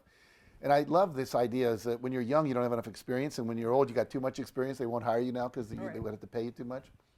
So we have lots of limiting beliefs that stop people, and they're intellectual beliefs that then, because of experiences, get a big emotional, kind of attachment to it that stops us from being successful.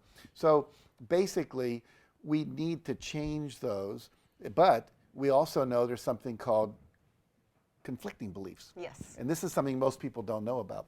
We can change an intellectual belief of what we saw with Dina. Dina had a belief that she knew that she has access to this higher flow that she talked about, this divine inspiration, the muse, etc. And yet something inside of her down below was going, no, I'm not so sure about that. And so we have these emotional beliefs that have a lot more power to them. Think about this. Your unconscious mind is like the bottom of an iceberg. We've all seen those pictures of an iceberg, and this part's above the water, and then down here there's like this whole nation of Africa, below. And the 5% that's above is like our conscious mind, and the 95% that's below is like our unconscious mind, the emotional body belief, we call it. And so what happens is, imagine if I've got 5 horses pulling this way and 95 horses pulling that way, and they're all hooked up. These horses are going to be dragged backwards. Yeah. And so a lot of us are trying to change these beliefs unsuccessfully, because often we're working up on the intellectual level up here. We read a book and we go, okay, I get it. And yet down here we've got this emotional belief that's still blocking it. And sometimes we can be aware of it, sometimes it's even unconscious. We don't even know what it is. And so it's critical that we discover what these limiting beliefs are in the emotional level down below and handle those. Because intellectually we know, yeah, I could do that. And down here it's going, no, I don't think so. It stops us. Yeah, and using your analogy, imagine if you got the 95 horses turned in the other direction. Exactly. All of a sudden, instead of 5 horses pulling against 95, you'd have 100 horses all going in the right direction. Exactly. And that's what tapping does. It allows you to literally turn the horses around, as we saw with Dina. Yeah. All of a sudden, she's now over there. I don't see her. She's probably over there She's typing. probably in your office typing her book. I believe that. I really believe it. Yeah, so the idea is we need to change these emotional beliefs, or I like to say dissolve them, release them. And so, I saw a really interesting thing recently. Well, let me say this first. When you release or dissolve this belief that's an emotional belief, 2 things happen. One is, just on the internal level, just within this form, in this energy body that we call ourselves, we now have all this alignment. We are lined up inside ourselves. There's not this conflict. And if you're watching this, take one hand and go like this, and take a hand and go like this, and then push as hard as you can forward with one hand while you're resisting with the other. And how long do you think you could do that before your arms cramped up? Not I'm getting very long. tired. Yeah, exactly. And that's why a lot of us have no energy. That's why a lot of us are stuck, is we've got this belief moving forward, I can do this, and we've got this other emotional belief stopping us, and we're stuck.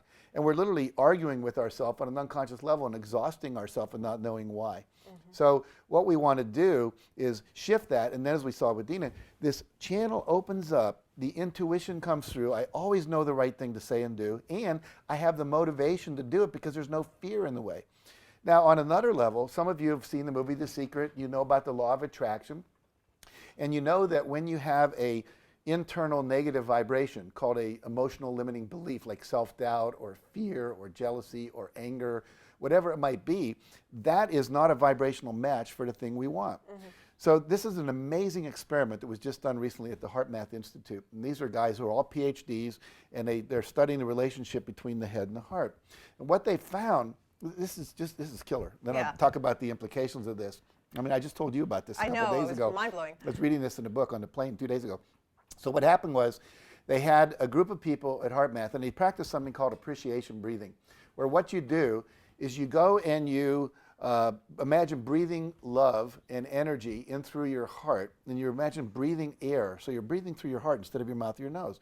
And you imagine appreciation. You start focusing on what you're appreciative of. And within 2 minutes, you go into this place they call coherence, where your head and your heartbeat and all that is in the same vibrational match. So you're all coherent, like a laser beam is coherent light. That's why it can cut through, whereas a light bulb is diffuse. Now, they had these people go into that state and then hold 2 test tubes with a strand of DNA in the test tube, and they just to see if anything would happen to the DNA. Nothing happened. Then they had another group not go into that coherent space, but just in a normal space, like you're talking, you're frazzled, you're going to the supermarket, wondering if you're going to have time to get everything, and hold the tubes. And they were to just hold the tubes and intend that the DNA would unwind, because DNA is a helix and you can actually unwind it. This is what creates aging, as it starts to unwind. Nothing happened.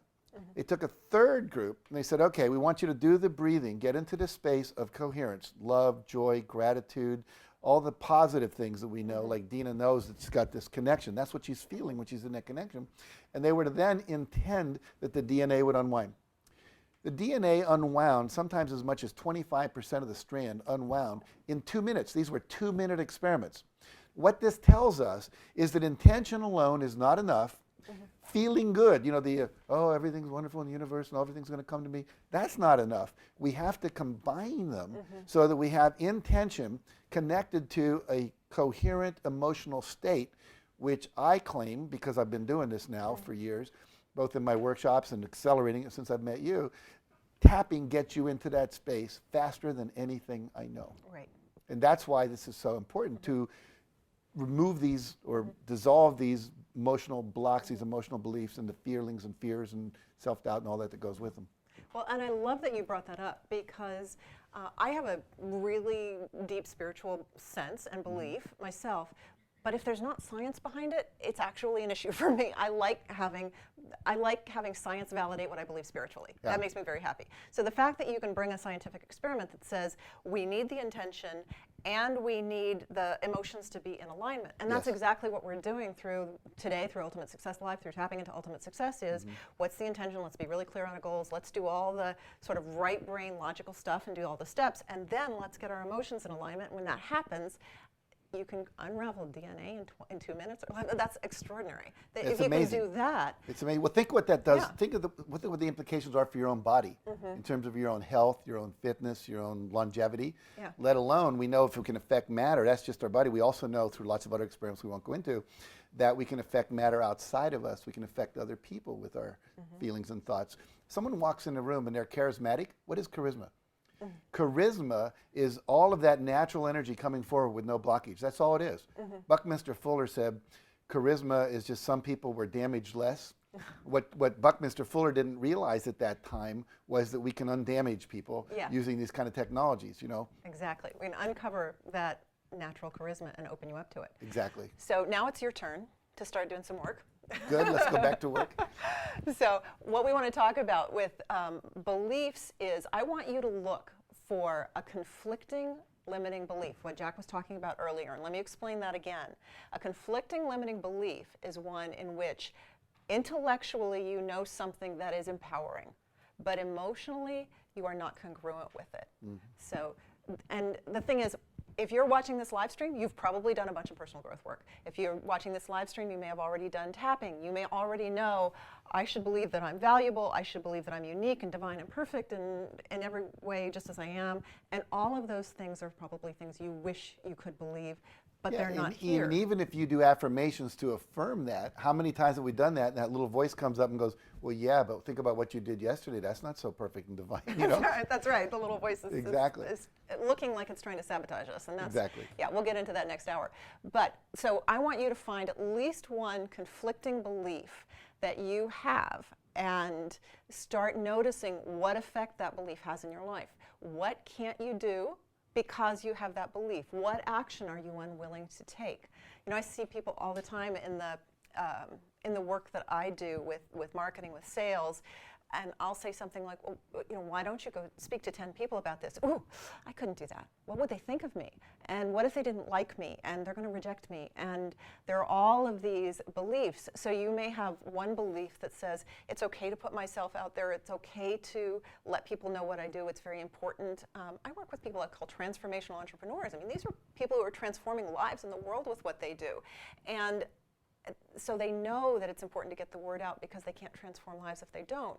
And yet there are all these limiting beliefs. So I want you to look at this and say, what are the conflicting beliefs that I have that are keeping me from taking action? I want you to at least jot down a couple of them. If you'd like to share them on the live stream, we'd love to see them.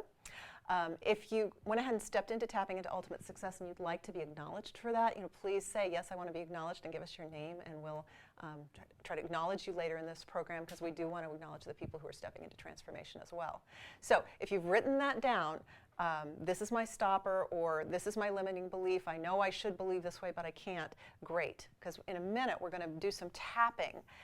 But the first thing I want to talk about is the universal limiting beliefs, which is sort of the big kahuna of this conversation. The big cone, I love it. So, Jack, you said earlier, I'm not blank enough.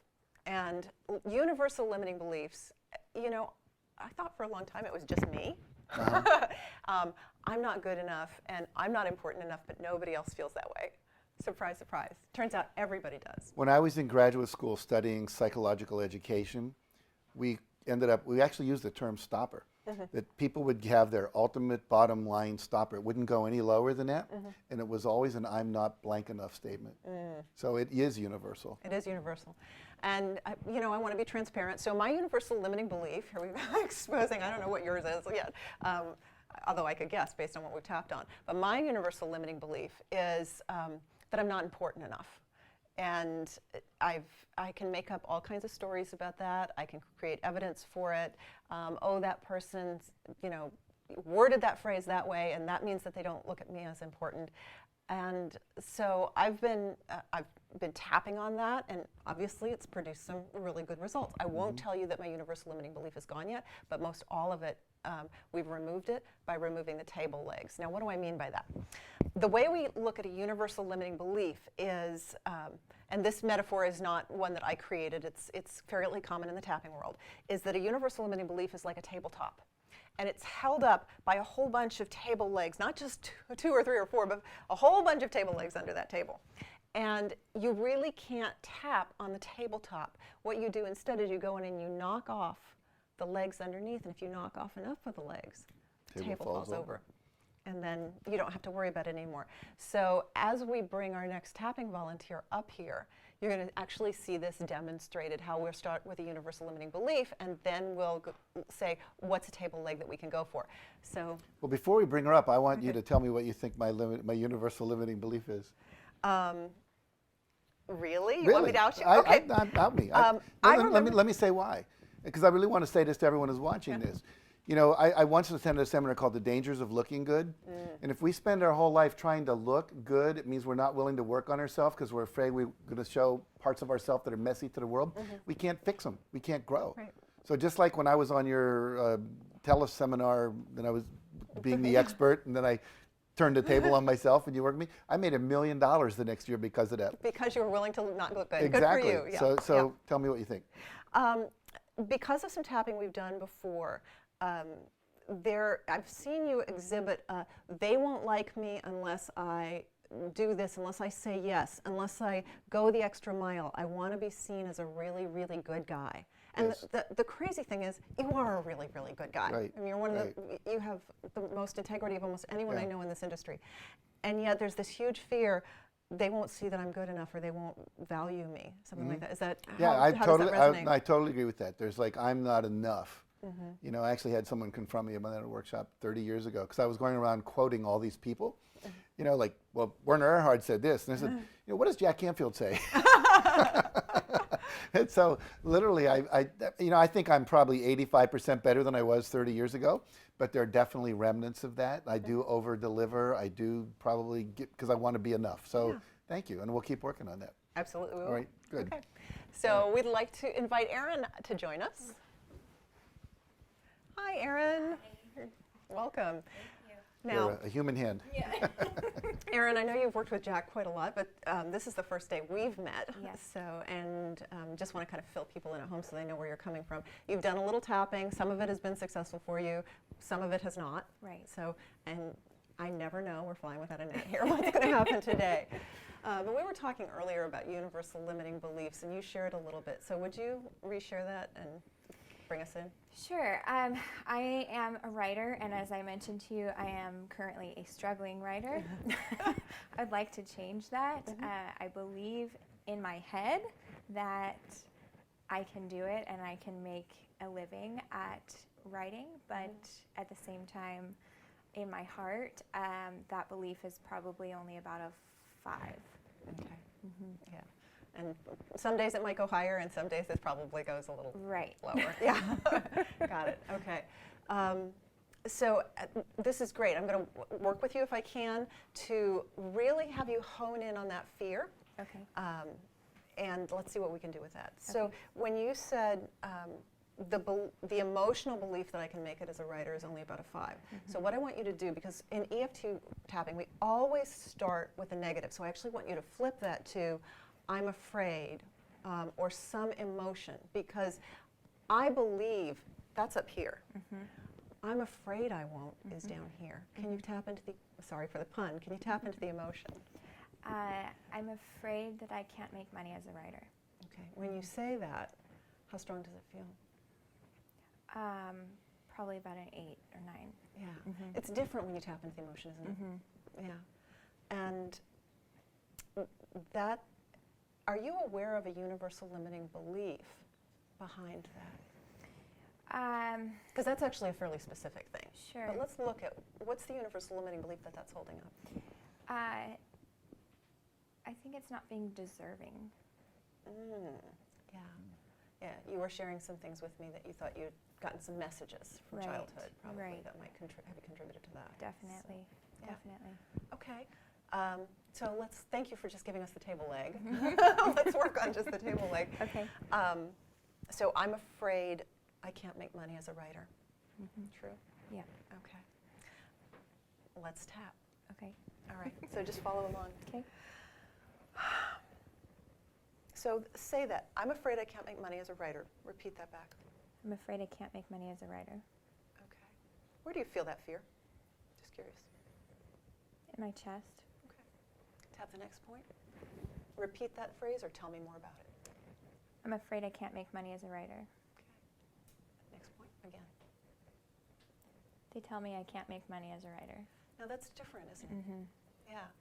So sometimes when we start tapping like this, I call this simple tapping. We're not actually on the issue. We have to find the issue. And I'm wondering if this is what's happening right now. Or it may mean that you have more than one issue, and that's okay. So which feels stronger? I'm afraid I can't, or they tell me I can't? They tell me I can't. Okay. What does that bring up? Is that still fear, or is that anger, or? A little bit of both, actually. Yeah, there may be both in there. Okay. They tell me. Go ahead. They tell me I can't make money as a writer. Okay, good. Again, next point. They tell me I can't make money as a writer. They tell me I can't make money as a writer. Next point. They tell me I can't make money as a writer.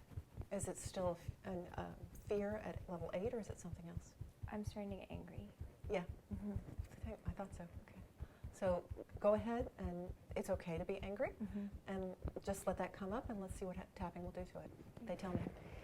They tell me I can't make money as a writer. Okay. They tell me I can't make money as a writer. And if you want to get more angry and use inappropriate words, can we do that on the live stream? It's okay with me. Yeah, this is cable. All right. They tell me. They tell me I can't make money as a writer. They tell me I can't make money as a writer. They always told me I can't make money as a writer. That's a little different still. Now you're in the past. You feel it? Okay. Now, just tap here for a second. I'm going to talk. Because if you, this goes back to the universal limiting belief tabletop and all the table legs. If you remember, say, 5 incidents from your past, and there may have been dozens, where you were told you can't make money as a writer. If at this point, if you went into, they told me I can't, they told me I can't, you could tap through all of those incidents before you actually noticed a drop in your anger. Because there's a lot of incidents there, right? Right. Okay. So let's stay focused on, well, let's just see what happens, but just be aware that you may be pulling up different views from your past. Does that make sense? Okay. Okay, under the nose. They tell me I can't. They tell me I can't make money as a writer. They tell me I can't make money as a writer. They're trying to squelch my creativity. Different yet again. Okay. Still angry, right? Okay. What's the anger level, 0 to 10? About a 7. Okay. Keep going. They tell me I can't. They tell me I can't make money as a writer. They'll tell me I can't make money as a writer. Next point. Same thing. I can't make money as a writer. Now that was different. It's not they tell me. Is it changing? Yeah, a little bit. Okay. They tell me I can't. They tell me I can't make money as a writer. I feel like something's changing in the emotion, like you're coming from a different place. But you tell me what's going on.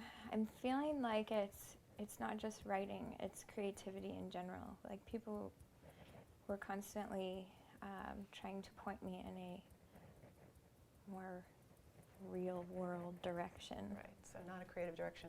This is very much like Dina when she said, "I'm afraid I won't find the flow." She was talking about her book, but it was actually a much bigger issue. Right. And now you're not just on, "I'm afraid I can't make money as a writer," but they don't want me to be creative at all. Right. Can you feel the difference in that? Yeah. Okay, that's a much bigger issue. Can you feel it? And there may be some forgiveness of family, and there's a whole bunch of stuff mixed up in this. I don't know that we'll clear all of this today, but what I'd like to come back to is I'm afraid I can't make money as a writer. Okay. So, I'm afraid I can't make money as a writer. How strong is that fear? About a 7. Okay. I'm afraid I can't make money as a writer. I'm afraid I can't make money as a writer. Okay. Keep going. I'm afraid I can't make money as a writer. I'm afraid I can't make money as a writer. I'm afraid I can't make money as a writer. I'm afraid I can't make money as a writer. Keep going. I'm afraid I can't make money as a writer. A couple more points. I'm afraid I can't make money as a writer. Is the fear still in your chest? No, it's moved to my stomach. Okay. Is it still a 7? No, about a 5. A few more points. I'm afraid I can't make money as a writer. I'm afraid I can't make money as a writer. I'm afraid I can't make money as a writer. I'm afraid I can't make money as a writer. How strong is the fear? About a 4, maybe a 3. Okay, so let's just take a break for a second. That's a considerable drop right there. Right. I believe we can get it to a 0. Mm-hmm. And the reason I wanted to stop you is because this is another good reason to audio tape yourself as you're tapping, Right. because you hear all the different issues. Mm-hmm. So I'm guessing that what's happened before when you've tried to tap on your own and haven't had success Mm-hmm. is that you didn't have a way of identifying the different issues. Okay. So you felt like, well, I keep tapping and nothing happens. And the truth is you were just going through the whole litany and probably going in circles and coming back around to the starting Right. point without really delving into one, which is why I brought you back to, I'm afraid I can't make money as a writer, that fear and nothing else. You've got a whole bunch of anger and I can't be creative and they're squelching me. And that's another issue to take care of. And it's a very important one. I do recommend it. We're going to come back here. So I'm afraid I can't make money as a writer. What's left of that 3-4 you said? Why is that still there?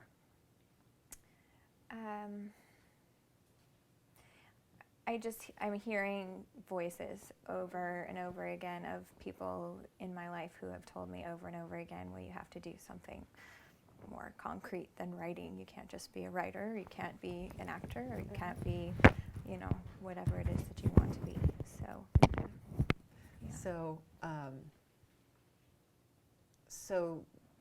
And you give credence to the voices too, apparently, Mm-hmm. because they're there a lot. They feel overwhelming, something like that. Well, there are people that are still very much involved in my life. Oh, okay. Mm-hmm. So, if you were actually to make money as a writer, what would that do to those relationships?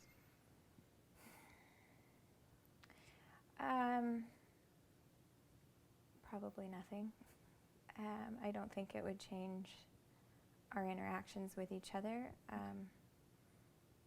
It might make me feel as if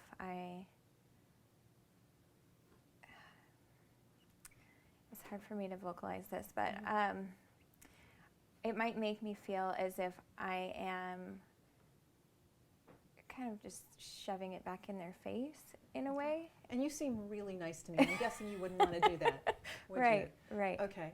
So I love that you came up with that. That's brilliant work. That's really, really good detective work on your part. A lot of people would have the fear, wow, if I do this, my family won't like me. Yours is actually a nicer fear, which is, if I do this, I will look like I'm being kind of offensive to them. I'm making them wrong, and I don't want to make them wrong. So just like Dina, when we said we have to find a both and, Right. what we have to do is find a place for your belief to land where you say, you know what, I can be creative and make money as a writer, and I can honor my family or where these voices come from anyway. And you're enough of a transformational worker that I'll bet you could find that. Right. Do you think you could? Yeah. Now that you see that with awareness? Right. So let's try to create that now with tapping and see if we Okay. can actually get it in emotionally. Okay. Sound good? Okay. So we're going to start with the fear, and then Okay. we're going to shift to the positive. Okay? So Okay. I'm still afraid. I'm still afraid. What are you still afraid of? Tell me more. I'm still afraid I can't make money as a writer. And if I do, And if I do, my family won't like me anymore. They'll be mad at me. and that's probably another fear too. Mm-hmm. How strong is that fear? That one's a bit lower, I think. Okay. About a 5. Next one. About a 5. I'm afraid I can't make money as a writer. I'm afraid my family. I'm afraid my family, that I'll make them wrong. I'm afraid that I'll make my family wrong. Right. Stop tapping for a second. I'm afraid I can't make money as a writer. I'm guessing that's almost gone, but the fear about the family is still there. Yeah. Is that true? Yes. Yeah. So do you see that there's the strong possibility that I'm afraid I can't make money as a writer has been colored and strengthened by the family issue all along? Does that make sense? Yes. Okay. So now let's see if we can get, we're actually working on a second issue, Okay. but let's see what would happen if we dropped that. Okay. And then what would, so I'm afraid I'm going to make them wrong, or afraid they won't like me. How strong is that fear now? About a 6 or 7. Okay, so that's spiked back up then. Mhm. See, that's pretty strong. I can't let this go, Jack. Keep going. Yeah, one of our tech guys has got a bad look on his face. I don't know, maybe your microphone is hitting your face Oh. or something. Okay. Just talk to. Thank you. Talk to the camera for a second. Hello, camera. This is why they call it live stream. Thank you. Thank you. I appreciate you. Okay, let's try to finish this up so that people Okay. can actually, I won't sound so awful. Okay. I'm afraid my family, what is it? I'm afraid they won't like me, or I'm going to make them wrong. What is it? I'm afraid that they'll be mad at me. Okay, great. I'm afraid. I'm afraid my family will be mad at me. Mhm. I'm afraid my family will be mad at me. Oh, I'm afraid that I'll be more successful. That's different, Yeah. but really powerful, isn't it? Mm-hmm. Yeah. They're struggling, and I'm afraid that I'll be more successful. And that would mean? And that would mean that they would feel badly. And you don't want to make any of them feel badly, do you? Mm-mm. No. You're in a real catch-22 with this. Mm-hmm. Because the way that you've set it up, and I don't believe it has to be that way, and I think you're already seeing that it may not have to be that way. Mhm. Emotionally, you're not there yet. But is that, wow, if I am successful, I'm disrespecting my family. They're going to be mad at me. Mhm. I'm going to be the black sheep if I get successful. Mhm. And that's got to be very uncomfortable. That Mhm. would keep you a struggling writer. Right, Right. right. So, but I asked you earlier what would really happen, and you said, I don't think anything would. I would be okay with them if I was a writer. So you must believe at some level that they really love you and would accept you. Yes, I do know that.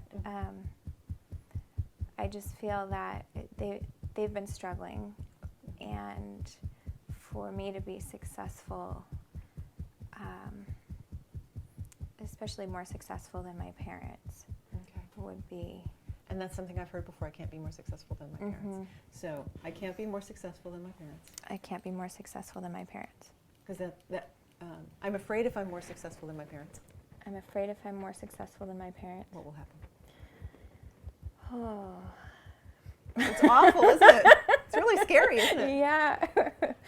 I'm afraid that they're going to want money from me. I'm afraid that they're going to, it will just be really awkward. Yeah. It would wreck your loving relationship with them, wouldn't it? Right, Yeah. And that's a huge risk to take. That's not a risk most people would even take. right.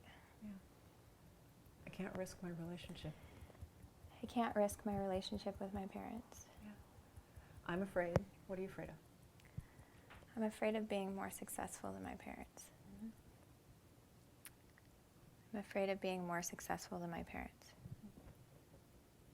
I'm afraid of being more successful than my parents. I'm afraid of being more successful than my parents. Good job. I'm afraid of being more successful than my parents. How strong is that fear now? About a 2. Okay, so it's dropped a lot. Mm-hmm. Okay. Keep going. And I'm afraid of being more successful than my parents. I'm afraid of being more successful than my parents. Okay. Now, with a fear of only 2, I'll bet you can come up with a more empowering belief. What would you like to believe instead? Oh, I want to be wildly successful. And is it possible you could be wildly successful and have a good relationship with your parents? Yes. Why don't you try to create that? I believe. I believe that I can succeed as a writer and that my parents will still love me no matter what. Beautiful. Again. I believe that I can be successful as a writer and that my parents will still love me. I believe that I can be successful as a writer and that my parents will still love me. I believe that I can be successful as a writer and that my parents will still love me. How strong is that belief emotionally? Now, 0 to 10, we flip the scale. I believe ideal would be a 10. Right. How strong is it? Probably a 9. Okay. Mhm. So this is an arena for you to do a fair amount more tapping. Right. You want to get that belief to a 10, and you want to take care of that anger about being told that you can't be a creative and be successful. Right. So there's still some stuff to do. But how do you feel now about being, in that original fear was, I'm afraid I can't be successful as a writer. How strong is it? No, it's barely there at all. Yeah. Good Yeah. job. Yeah, well done. Thank you. And you really came up with those phrases yourself. Can you see that? That if you were to audio tape yourself and listen back, you could see all the different aspects. Right. Yeah. Definitely. Brilliant. Yay. Thank you. Good job, and thank you for sharing so much. Thanks, Pamela. Yeah. Thanks, Jeff. I love this work. I do too. So, you know, one of the things that I love when we get a chance to do this work and we demonstrate with different people is that you can see that the problem that you think you have is not usually the problem that you have. Because Erin started off with, you know, I'm afraid I can't make money as a writer, as though it were her own belief. And of course, it's always our own belief. And then shifted through anger at, wow, this belief was put in me by others. And then, oh my goodness, there's this whole other hidden belief about how my family will look at me if I'm successful that she hadn't even realized was there until we started tapping. So very, very profound work, a little twisty, but really, really powerful. You know, that belief of I don't want to be more successful than my parents because it might cost something in the relationship. I had one of my students, Scott Schilling, was in one of my seminars, and that belief came up for him. He didn't realize he had it. He just couldn't figure out why he couldn't make more than a certain amount of money every year. And finally, he remembered when we were doing this kind of a process that his father, when he graduated from college, he went to work at the same company selling, I think it was insurance or something like that, as his father. And his first paycheck was bigger than his father's paycheck. And he showed his dad, thinking his dad would be proud. And his dad was shocked, and he could see this sense of like, oh my God, my son made more than me. And he said, when he remembered it, because he didn't remember it until we did this process, he said, I never wanted to make my dad feel that way again. And that was like something that had been running him for 20 years. And as soon as he was able to release that, he went out and he sent me an email. He said, I made in the next 2 days 22% of my last year's income. Wow. It totally just took the lid off. Totally, yep. And that's what's possible. That's what's possible when you remove those hidden challenges that you don't even know are there. Right. Right. It's that whack-a-mole thing we were talking about. That's right. Looks They have like to come up. You have to set the goal. They have to come up so that There you you can go. actually eliminate them. And that also shows why we want to start tapping on the negative, as was asked earlier. It's because if you don't tap on the negative, you don't actually follow these other trails. You end up tapping on the positive. You may even get to a pretty good feeling place for a few moments, but it's going to go because the negative is still there. It's still in there. It's like that food in the back of the refrigerator that you don't see because it's behind the big mayonnaise jar, and 3 weeks later it's all green. Well, I don't know. I don't have anything like that in my fridge, I Jack. bet you don't. You're such a good vegetarian. You never had a rotten carrot? Come on.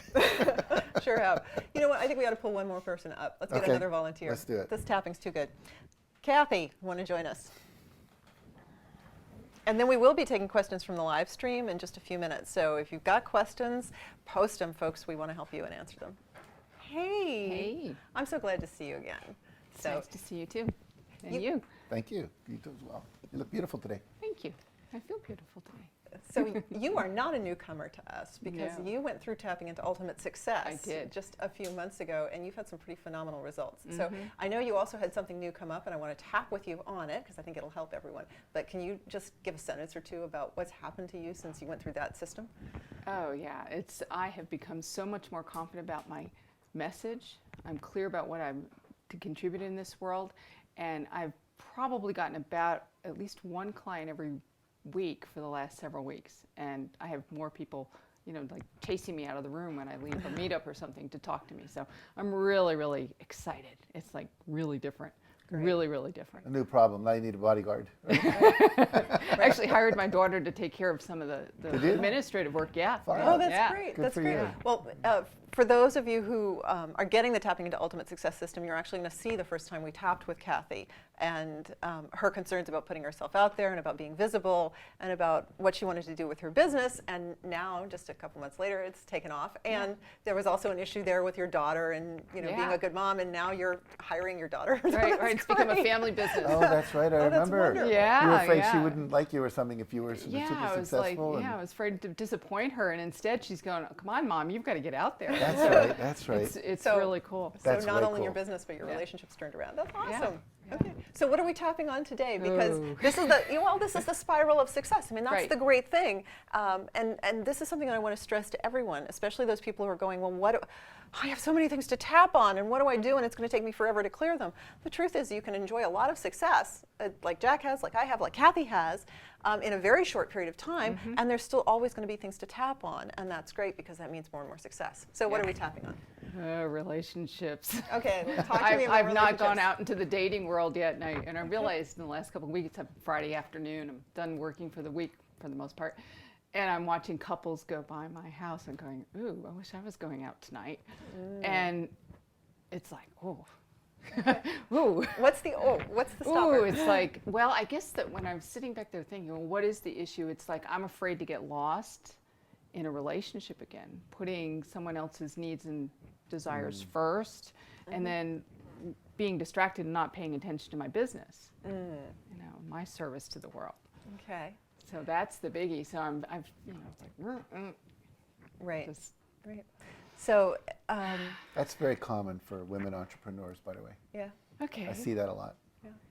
Common to have that fear. Or To have the common- fear that if I get back into a relationship, if I'm coming out of a single situation, and especially if now I've got a business up and running off the ground, that if I get into a relationship, number one, it's going to overwhelm me and I won't be able to keep as much energy on the business, and I'll start putting their needs first rather than my own. And that's a common problem for women in general in North America, Right. let alone people that have their own businesses that they've started up. And now that it's successful, you don't want to mess it up. That's right. I don't want to mess it up, and it's been a lifelong pattern of mine of always putting the man's needs 1st. It's like We've I want a been- partnership. I want to give and a take, and room for myself. So I'm guessing we actually have a universal limiting belief there, because you wouldn't be putting other people's needs before your own if there weren't a very strong reason to do it. So you've heard the discussion. You worked through the system on universal limiting Right. beliefs. Does that resonate with you? Do you Oh think yeah, there's one there? I think we maybe touched on this a little bit, but I didn't go far enough. Well, with you it. just It was haven't like- knocked all the table legs Yeah, out. yeah, so- I haven't knocked right. all the table. Like it's other people's needs and desires are more important than my own. Okay. Yeah, that's And- probably. How true does that feel emotionally to you? Wow, it's still up. It's probably an 8. You know, like That's it's good. I pretty think it was strong. a 10 before, so now it's an Yeah, 8. That's yeah, good. we've We've knocked a few it tables. down. Well, I haven't paid attention to it lately. I think that's Yeah.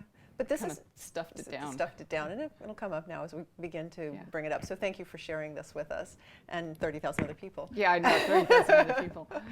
So what I'm seeing in this is that, it's going to be much easier to keep people out of your life.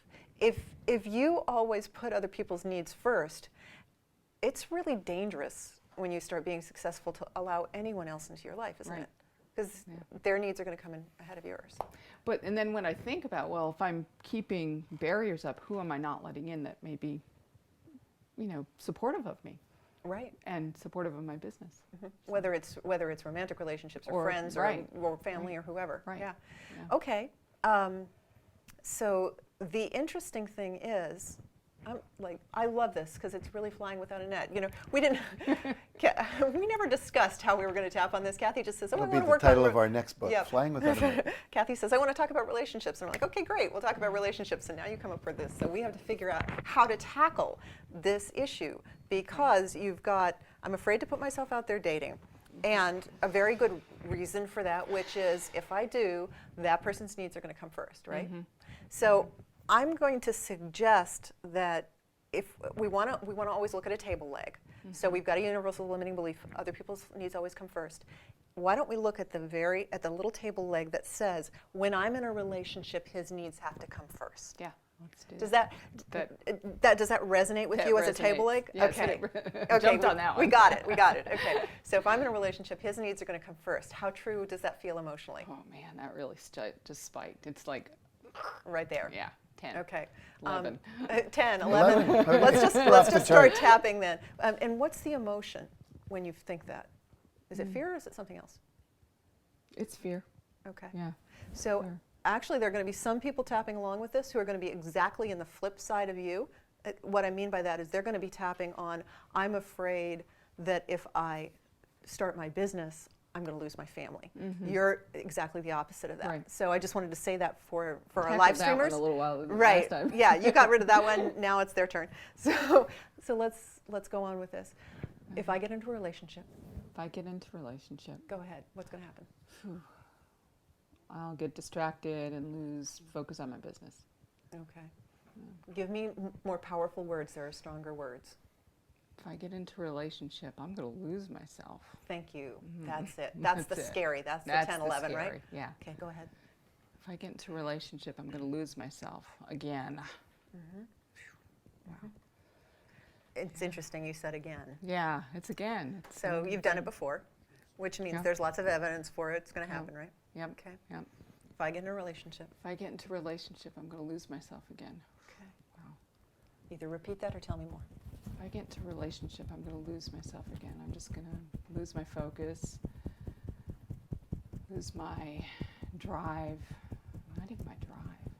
It's my passion to do my work. If I get into a relationship, he's just going to come first. That's just the way it is. It's just the way it is. Yeah. It feels so true, doesn't it? Yeah, so it's easier not to. Yeah. Not to In get fact, into I've said before, if it feels like a fact and there isn't an emotion, there's actually an emotion of 10 under there. So we just need to Yeah. get to the emotion. Yeah. But it's so strong as a fact. If I'm in a relationship, If I'm in a relationship,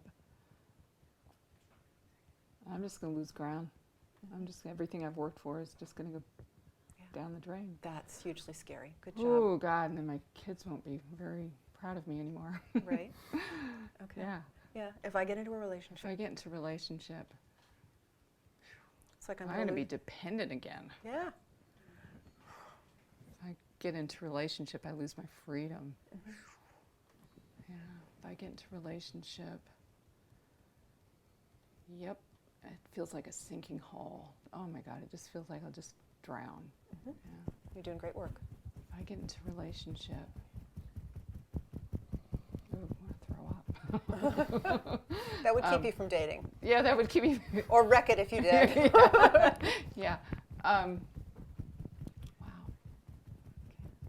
Really getting a physical, like Yep. seriously physical. I've never had this before. This is pretty wild. Yeah. And we're going to tap through it. I'm Okay. guessing the physical will diminish as well. Yeah. If I get into a relationship, If I get into a relationship, oh wow, there's no time for me. There's just no time for me. if I get in a relationship, If I get into a relationship, what happens to all my fun with my friends too? Yeah. if I get in a If I relationship, get into a relationship, wow, my days are going to be tighter, squeezed. I'm going to feel squeezed. Yeah. if I get into a relationship, If I get into a relationship, ooh, I gotta maybe have to negotiate with them, with him. if I get into a If relationship, I get into a relationship, oh, it could be chaotic. It could be nasty. Again, I guess. it's feeling different. It is. It's feeling not different. feeling like a 10 or 11 anymore, but it's still like all-encompassing and big, but it doesn't feel as like you really look like you were about to cry, scared. Yeah, I was. Okay. It was like, And now, so tell me about how it is now. It looks like you're considering more. yeah, it doesn't feel quite as scary. It feels, oh, well, this might be another challenge. Okay. To have to stand in my truth in with someone again. Yeah. Yeah, it Yeah. shifted when you said I might have to negotiate with him. Yeah. Instead Yeah. of all the rest, everything else was like you were just drowning under it. Yeah. Yeah. Yeah. Okay. So now it feels like you're not in a place of freedom yet, but you're seeing a place of freedom Yeah. that wasn't there before. Yeah. Does that resonate? Is that true? You're just Yeah. not Yeah, able to it's- step there yet. Not able to jump because as No. soon as you said that, my heart just jumped. Okay. again. Good. Let's get rid of that Yeah. hard jumping thing. Yeah, that would be good. Okay. So is it still if I get in a relationship, I'm afraid what's the zinger? Because you've named about 10 different things. What's a zinger?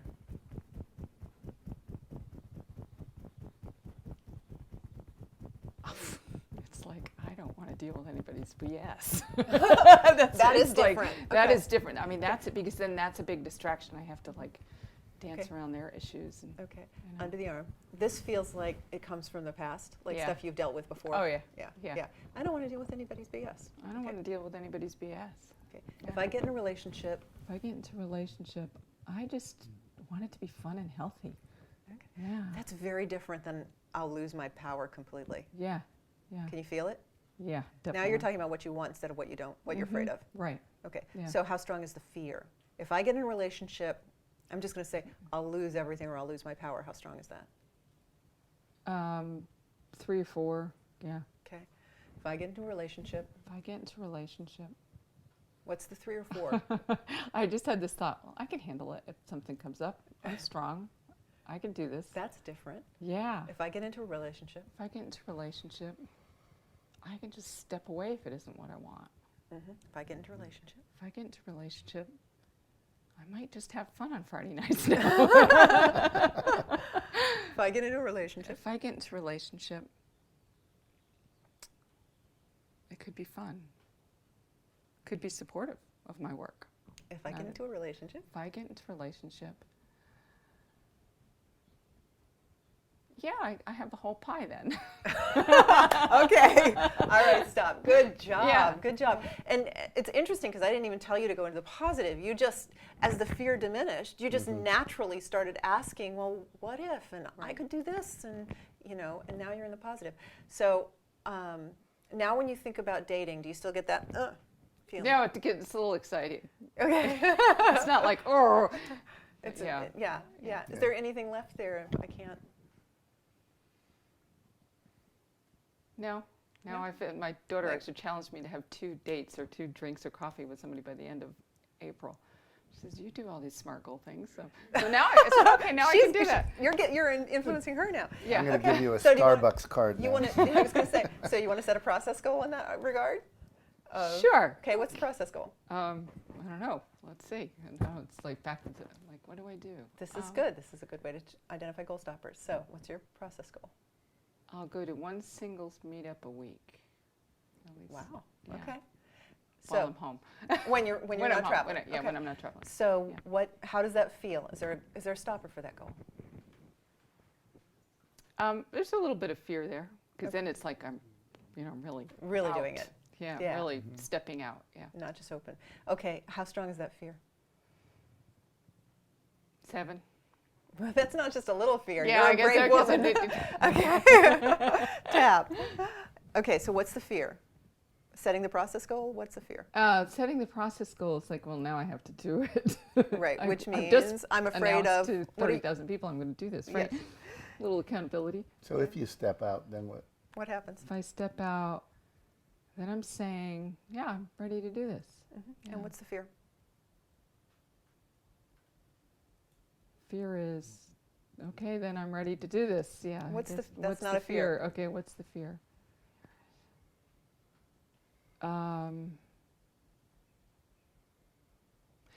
There's a little bit of that. Afraid to lose myself in the, Okay. in the, Yeah. yeah. I'm afraid I'm going to lose myself. Afraid I'm going to lose myself. It was all very well when it was theoretical. Yeah, yeah, it was, yeah. It's all really, yeah. Now I'm afraid I'm going to lose myself. It's like, lose my focus. Mhm. Yep. Oh, came back a little bit, but I'm afraid I'm going to lose myself. I'm afraid of losing myself. One singles meetup a week. 1 singles meetup a week. Doesn't sound like overwhelming when I say that. Go back to I'm afraid I'm going to lose myself if that fear is still there. Afraid I'm going to lose myself.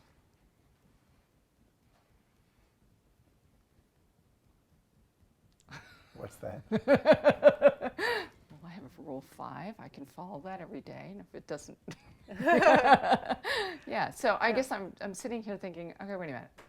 I know how to do this. I know how to be disciplined. Mm-hmm. I know how to get my work done and make room for people in my life. Yeah, because you've made room for friends and family, right? Yeah, yeah. Okay. So, is there still a fear there? I'm afraid I'm going to lose myself. Little, not. Is it possible? So now we're going to look for the reframe. And there are lots of different ways to reframe.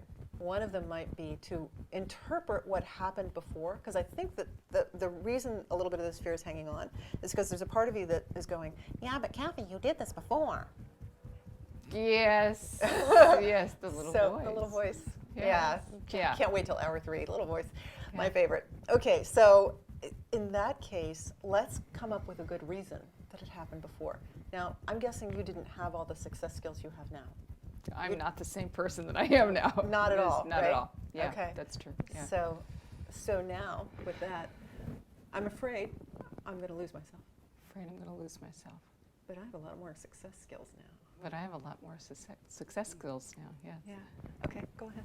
Okay, I'm afraid I'm going to lose myself, but I have a lot more success skills now. Say that. I'm sorry, I give you a tongue twister. Yeah, there we go. I have a lot more skills to meet my success.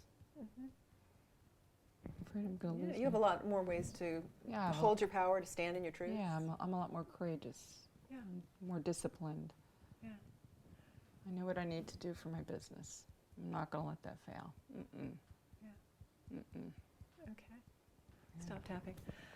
I'm afraid I'm going to lose myself. Is it the little bit that came back? Is it still there? No. No? It's all gone? It's gone. Okay. It's really gone. Yeah, Good, it's good, good. because I just heard, So- well, that's nonsense. Okay, good.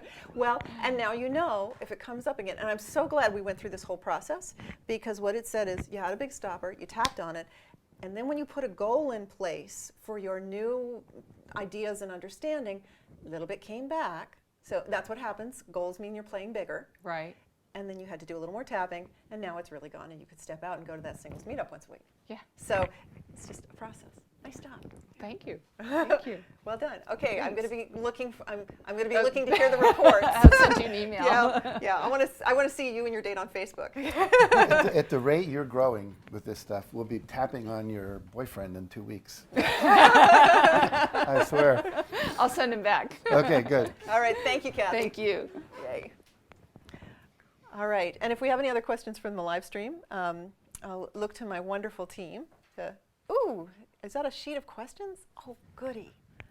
Thank you. I think we'll do the same thing. I'll pick one and then hand you the sheet. Oh my goodness. We have we blew through the fast action bonuses, guys. We've got hundreds of orders out there already. Cool. Oh my goodness. Thank you very much. These are Wanna the pick- orders, and Want to acknowledge a few people? yeah, and I'll look yeah. for a You question? look. Oh my heavens! Congratulations. So, Alex Mendosian was one of the first people to buy a product. How nice. That's cool. And I'm going to butcher some of these names. He told me he never wanted to pay for that 30-day journey thing. Now he got it Now he for got free it as a for bonus. free. See? Karen Danes, Tony Rubin, Carol Morgan, Gitavon, Genevieve Reed. Oh my goodness. I hope all these people wanted to be acknowledged. I want to, oh wow. Jeanette Mikati, Jennifer Koretz, Denise Clancy, June Wilkinson, Leanna Cruz, Fred Sauer, Rick Ellis. I can't read all these names. I need your glasses. Jeannie Ram Kidding, Patty Healy Kelly, Lynn Martin, Ann Morrison, Elizabeth Derrick, Kim Appleton, Christine Roberts, Stevie Bell, Suzanne Eisner, Sharon Murray. Wow. And the list goes on and on for pages. Thank you so much, guys. I can't wait to start working with you in this program. And I really want to acknowledge each and every one of you, not because you purchased a program, like that's cool, but because what this says is that you are committed to stepping into your success and you want to make a difference in your life and the lives of the people around you. So I really want to acknowledge you for taking that step. We're going to talk in a little bit as we go into hour 3 and we talk about the critical little voice, about what stands in the way for so many people of taking a transformational step, whether it's investing in themselves through a program or whether it's stepping out like Kathy to join a singles meetup, or whether it's, you know, like Dina, who found a publisher for her book when she was intending to self-publish. This is all really exciting. You know, when you step up, what comes up for you? Here's Did you a find some really questions? here's a really cool question. Yeah. It's from Carrie. She says, I work as a celebrity vocal coach for winners, finalists, and contestants on high-pressure shows like American Idol, The Voice, X Factor, as well as help thousands of vocalists improve their performance skills and overcome stage fright. what is the best tapping formula to help someone perform better and to overcome stage fright? That is a marvelous question. So here's the answer for that. And I wish I could tell you that there was a tapping formula. Like, okay, you tap here, then you tap here, then you tap here 3 times, and that's the formula. Instead, what you need to do is you need to work with each person to figure out exactly what they are afraid of, because it's that fear. And it might be, I'm afraid that I'll freeze. It might be, I'm afraid I'll look stupid. It might be, I'm afraid I'll be visible and I'll be criticized. That's a very common one. I was a professional musician before I became a coach, so I'm familiar with stage fright and that gripping fear that can just completely paralyze you when you step on stage. So you really need to look with each of your people about what is their fear. They may have multiple fears, and then you tap through each fear, just like you saw us do with the volunteers today. When you start tapping, I'm afraid I'll freeze. I'm afraid that I'll open my mouth and nothing will come out. I'm afraid I won't hit the high notes if you're a singer. I'm afraid Simon won't like me if you're on American Idol. Whatever your fears are, you're going to have to tap through each one of those. The thing is, tapping is so fast that whether it takes a half an hour or a couple of hours or an hour every day for a week, it's well worth the investment. Here's one that says, my age is 69, 2 years older than me. I need to lose 100 pounds. Nothing is working. I've been walking, watching food intake for over a year now. Nothing changes. I'm hoping there's a tapping technique for this, as I know I'm not the only one in this situation. Wow, that is a really good question. So a couple of things that I would say about that, because just from that description, I don't really know enough about the situation to give you all the information on it. And I'm not a medical doctor, so there's all those disclaimers about, please, this is not medical advice. That being said, is there anything that you're eating that you know you shouldn't be eating? Is there anything that you need to do in terms of taking care of your health? Maybe there is something that you need to do to reduce your stress. For example, one of the things tapping does is it actually lowers the cortisol levels in the bloodstream, and stress and higher cortisol levels contribute to weight. So maybe you need to do something to reduce your stress, whether it's tapping or meditation or relaxation and visualization or something like that. What I would say is, when somebody says nothing has worked, then it's like the possible hasn't worked. Well, let's look at the impossible. Sorry, Jack. What are the things that we could look at that maybe we haven't looked at before? I know that, I'll just share this, 2 months ago, I went off sugar. I didn't think I could live without sugar in my diet. I just didn't think that was possible. But I'd made a commitment to a friend of mine and tried it, and I ended up doing a lot of tapping for cravings the first week, and then got very used to this as a way of life, and I found that it really impacted my health positively. Now, I'm not telling you that that's the answer for you, but as an analogy, there was a step that I didn't think I could take, that I really wasn't willing to take, and then I made a commitment and took that step, and the results for me were extraordinary. So whatever that step is for you, see if you can come up with 5 new things that you can try. Then try them just one at a time, because you don't want to overwhelm yourself. And say, what if I tried this for 2 or 4 weeks? Actually 4 weeks, because we want to look at habits, right, Jack? Mm-hmm. And then try another thing for 4 weeks. The important thing is don't give up, because there are answers out there. Well, you just answered another question with that, good. too, where someone said, how long do you tap on one issue before you move to something else? Good question. What I would say is, if you're tapping and tapping and tapping on one issue and not getting results, that one of the things you want to do is see if you can break it down and get more specific. Because you're tapping on, I'm not good enough. That's a tabletop, not a table leg. And you want to go for the table legs. Another thing is, you might reach out and get help from a practitioner. I mean, that certainly there are people who can see things sometimes that we can't see. Of course, you could try tapping into ultimate success, because we've got 4 different techniques in there, plus a whole bunch of processes to take you through to isolate your issue. So there are a lot of different things you can do. One thing I wouldn't do is continue to frustrate yourself. Very good. Here's one I know we're going to address, but I'll just bring it up for you now. It says, I do spiritual work, but I have a limiting belief about money, and earning it is not right for spiritual work. In other words, charging money for spiritual work. Oh, can you see me getting excited? I love can. this one. It says, what will be the tapping statements I should be using? Love that. Who asked that? Did she give a name? Boswedi Gawas. Thank you, Buzzweddy. I love that. Okay, so spirituality and money. Actually, that platinum bonus is something that I created for that. It's a six-step process to take you from I'm spiritual and can't make money to I use my spirituality to access wealth. But let's see if I can summarize that in about 3 sentences.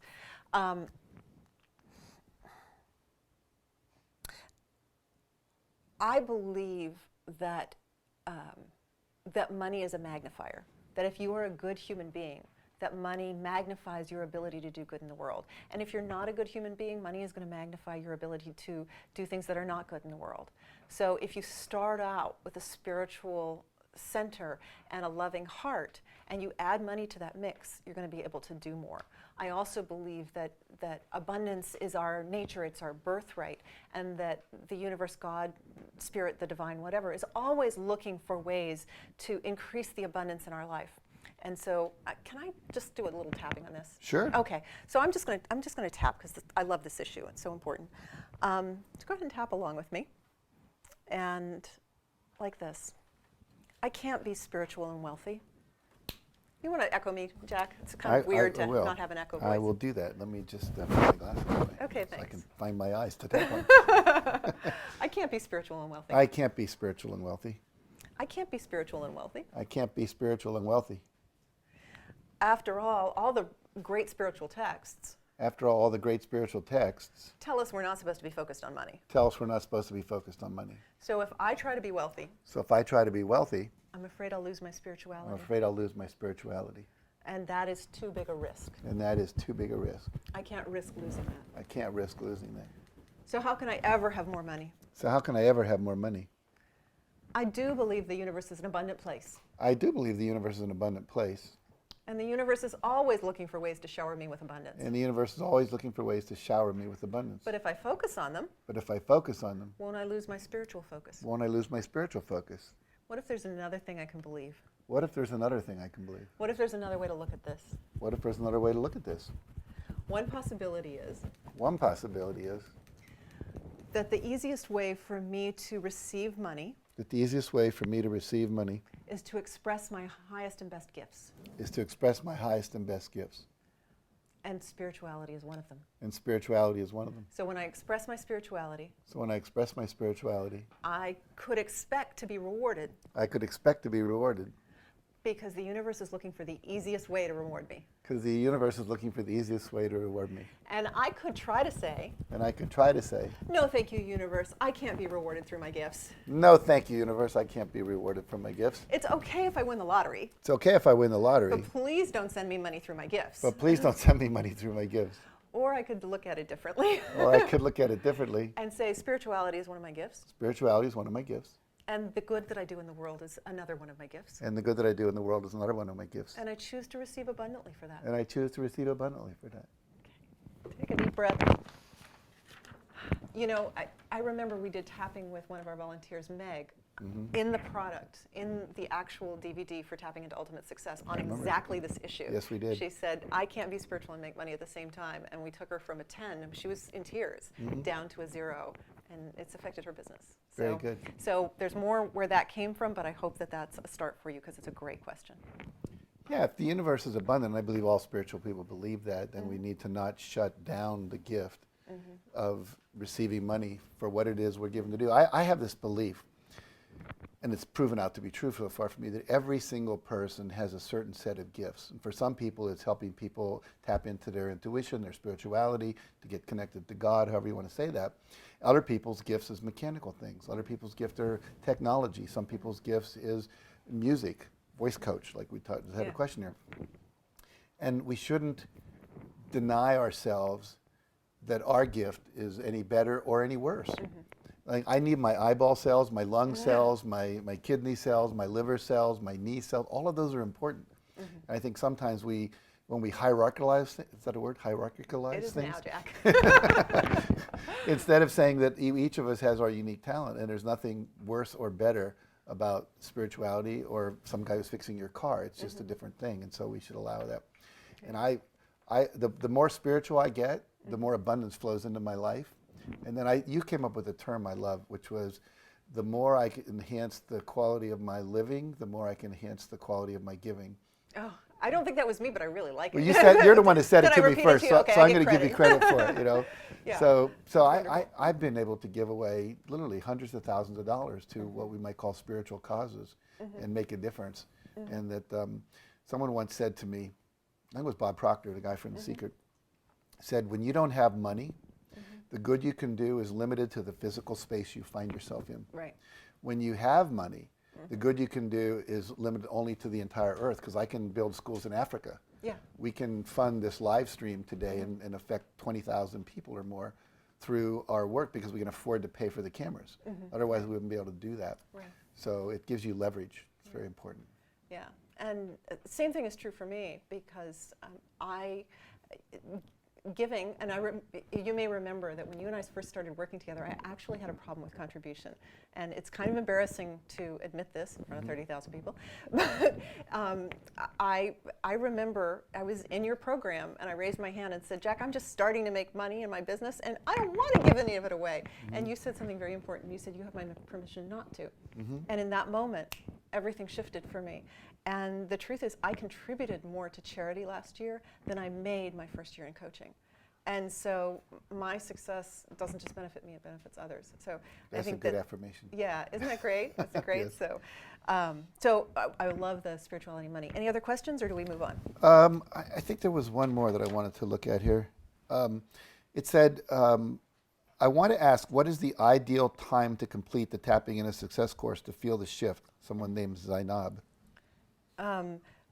Okay. I'm not sure how. Well, the course was designed to be done in about 6 or 7 weeks. That's how fast we're going to do it and work through it. But it's also designed to be repeated.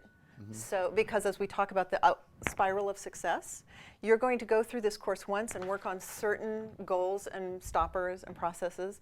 And it's our intention that you achieve some success with that. You start making progress to your goals. You may achieve some of your goals if they're shorter term. And then when you get to the end of it, you'll have completed the first iteration and you'll be really accomplished in these techniques that we're sharing today. And I would go through it again. And I would go through it again, and I would go through it again.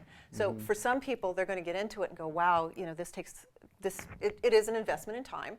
So can I actually invest this time? And they may decide to take the course over 10 weeks. They may slow it down a little bit, or some people may try to accelerate it and do it in 4 weeks. Right.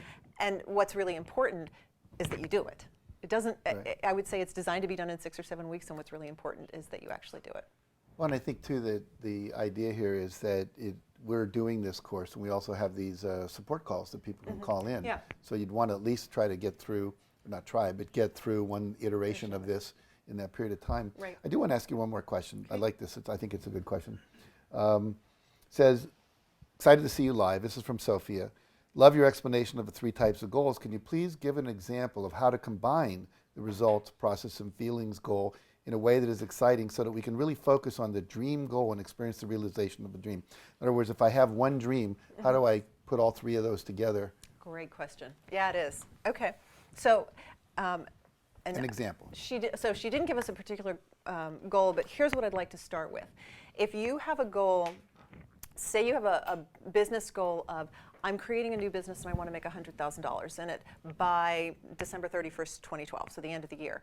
And then you would say, that's my results goal, and that's a very clear goal. Now, to do that, I'm going to create some process goals. And so I might create process goals of, I'm going to speak to 20 people a week about my business. I'm going to take a marketing course. I'm going to do tapping every day on my fears about my business, because I'll tell you, if you want the Graduate School of Personal Growth, it's called Building a Business. I used to say, get married, have children, start a business, and you are on the fast track to spiritual growth. Absolutely. So there may be a number of process goals that you set up to support you in your business. You know, then there may be another distinction we haven't talked about is milestones. Process goals are repeating things. Milestones are one-time things that you need to do. So perhaps you'd need to go talk to a banker or investor about investing money in your business. So that might be something that you say, okay, by next Friday at 5 p.m. I will have spoken to an investor about my business. So you set all these things up. Now, is there a guarantee that these process goals will absolutely lead to that results goal? There is not. But also the process goals give you a way to track, because if you set in motion some process goals and you see that you're not really moving to your results goal fast enough given those process goals, you may want to accelerate your process goals. So that's how those two relate. Now let's pull in feeling goals. I see feeling goals as largely related to process goals, because what I would say with them is, how do I feel about going out and talking to 20 people about my business? How do I feel about marketing? Do I feel it's a sleazy, pushy, awful activity that I don't want to engage in, which was my belief 3 years ago? Or do I feel that it's a heart-centered thing of service to do that makes a difference in people's lives, which is my belief now? Obviously, my belief now is more conducive to a supportive business. So when I look at that, do I have beliefs and feeling goals about what I need to do that are going to take me out there? And then all of the things that you need to do for your business, you want to make sure that you're doing them from that heart-centered place, like Jack was talking about, breathing in and out of your heart, that place of appreciation and gratitude. If you go through every process and every action you need to take to build your business from that place of joy and confidence and feeling successful, the chances of you succeeding just skyrocket. It's enormous. So does that make sense? It does, it does, and I like that. So we have about 35 minutes left.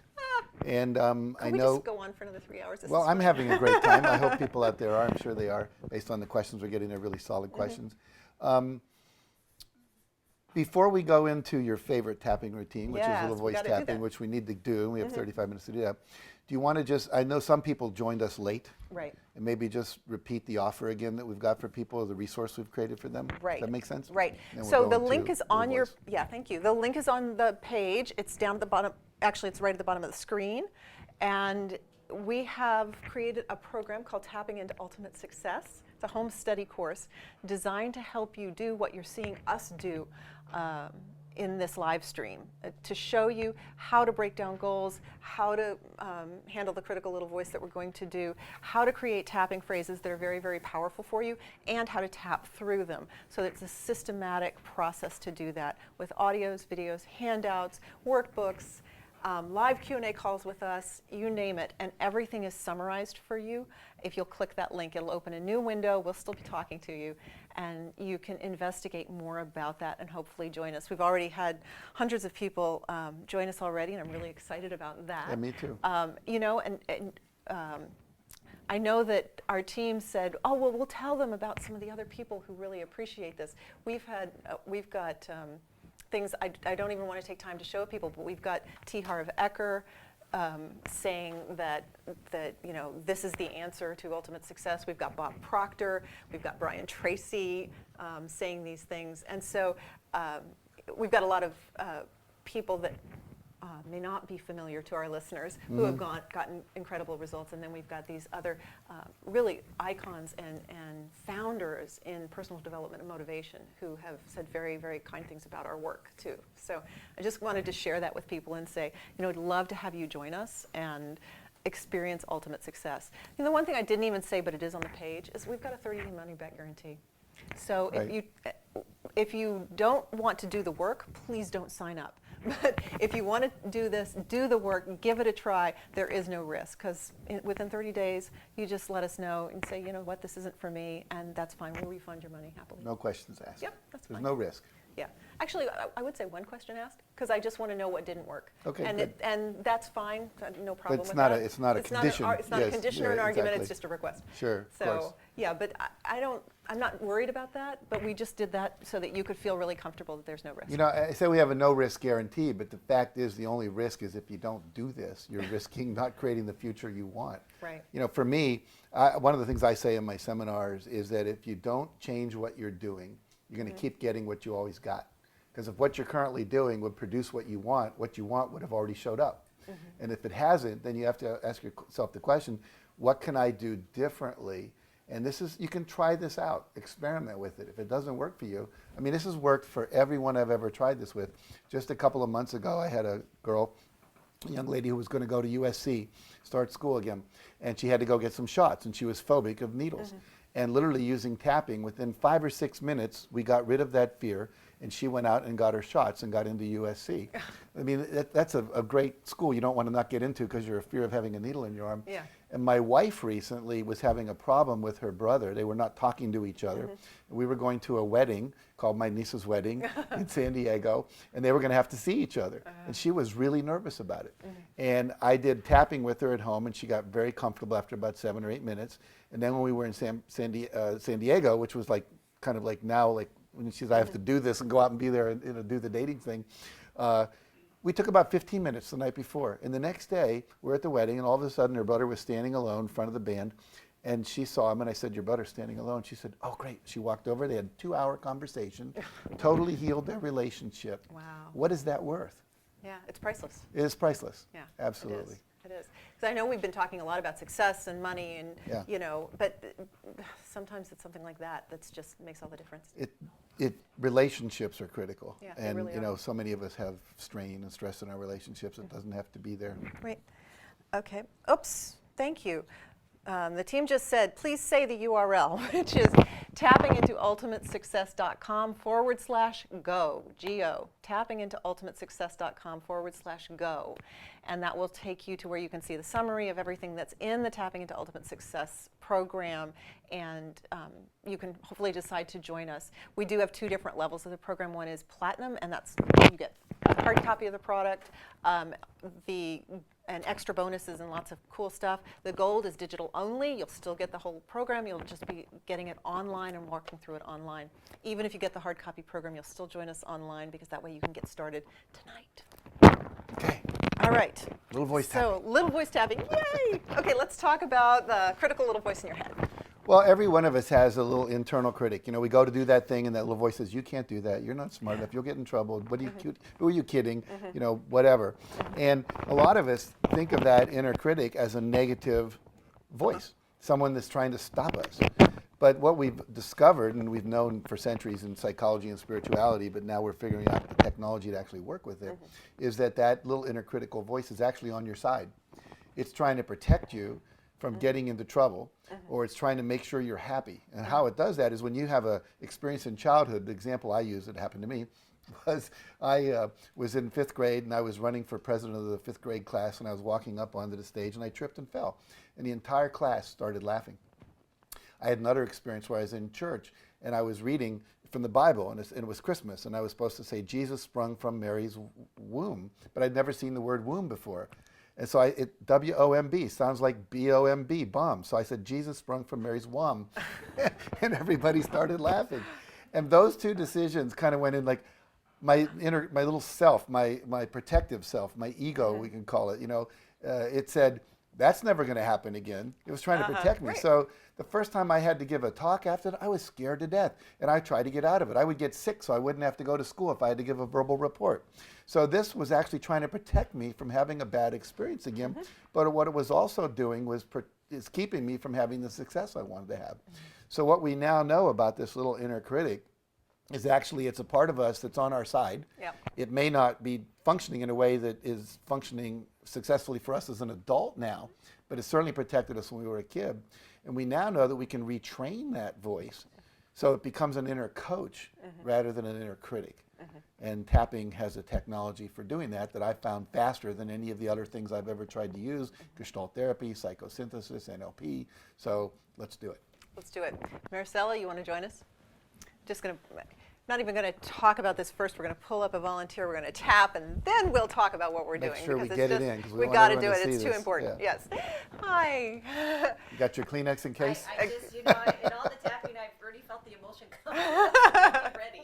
Okay, good. So, Maricela, one of the reasons that I asked you to be the volunteer for this section is that you reported that Little Voice Tapping completely changed your life when you went through Tapping into Ultimate Success before.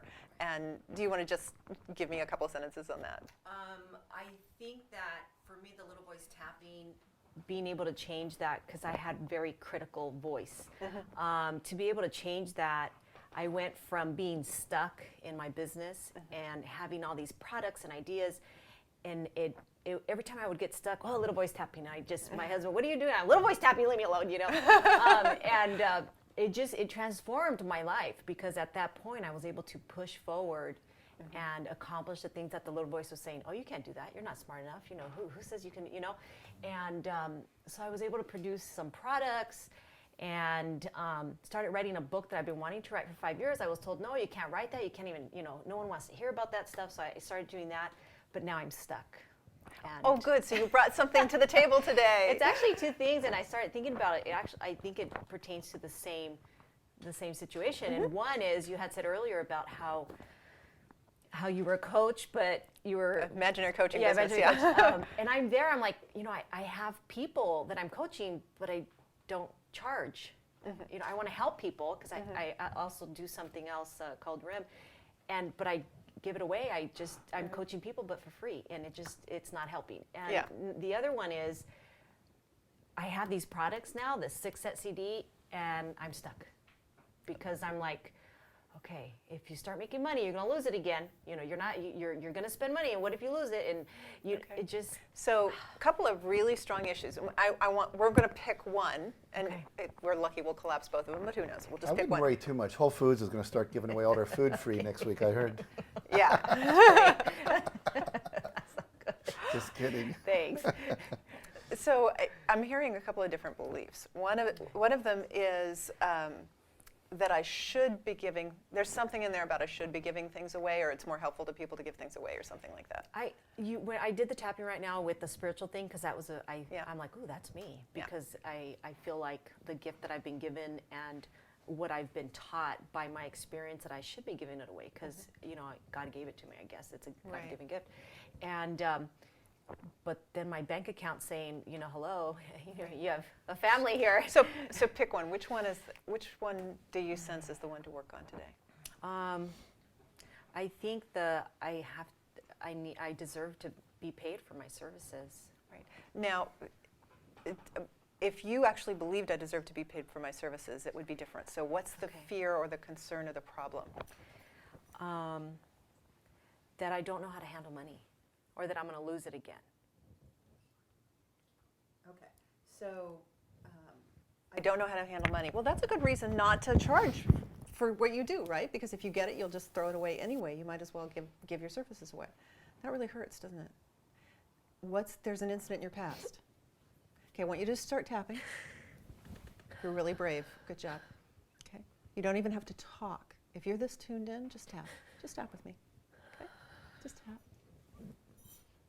I know it's not my fault, because I was a realtor. I couldn't control the market. Yeah. But I feel like I should have been prepared. Just keep tapping. Tell me more. Before the market turned, I spent about a month in Texas trying to flip houses, and I racked up a lot of money. And then the market crashed. And so that's something that I feel guilty about. So you feel guilty about losing the money Losing that the money, you had invested? or spending money not preparing myself, I guess, for, I didn't know that the market was going to crash. Not saving for a rainy day. You were the, We you were the saved. only person who didn't know the Yeah, market was that's gonna I was crash. going to say, there's a lot of people tapping along with you right now. Right. We saved, but not enough. It wasn't enough to support. Right. So go ahead. Because this isn't about fear. This is about being upset at yourself. And these last few years that I've shifted into this realm of self-help to help people, I've incurred debt, but I feel like it's going to turn around, and I feel like I'm there now. Like I can do it. You know, Yeah. I have, but it just stopped. Because there are multiple issues here, Okay. and that's okay. I just want to sort them out, because what we're going to try to do is zero in on one of them so we can show you how to collapse that and how to collapse the other ones as well. Does that make sense? Okay. So keep tapping. Tap with me here. I just heard you don't deserve to make money. Okay. That's your little voice, right? Yeah. Okay. So tap the outside of the eye and ask the little voice, why are you telling me this? Why are you telling me this? Because you're an idiot. Okay. Tap under the eye. Okay. I hear that you think I'm an idiot. Why are you telling me this? I hear you think I'm an idiot, but why are you telling me this? Because you lost it before, you're going to lose it again. Tap under the nose. Okay, I hear that you're telling me that. Why are you telling me that? I hear that you're telling me that. Why are you telling me that? Because I don't want you to put your family in jeopardy. On the chin. Okay, why don't you want me to put my family in jeopardy? Why don't you want me to put my family in jeopardy?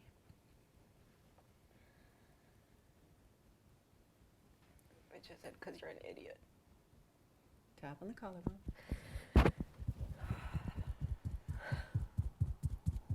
Why don't you want me to put my family in jeopardy? Why don't you want me to put my family in jeopardy? Because you have 5 kids depending on you. Under the arm. I know I have 5 kids depending on me. Why do you not want me to put my family in jeopardy? I know I have 5 kids depending on me. Why don't you want to put me in jeopardy? Because I love you. Tap on the top of the head. So this little voice is being pretty brutal with you now, but it cares. Can you get that it cares? Yeah. Even though it's... When it said, because I love you, I felt. Yeah. Okay. So, is it possible for you to thank the little voice, not for what it's been saying, because we don't appreciate it saying you're an idiot, Right. but for loving you and for the intention to try to help you, because that's what it's been doing? Thank you for loving me and for trying to help me. Yeah. And what happens when you say that?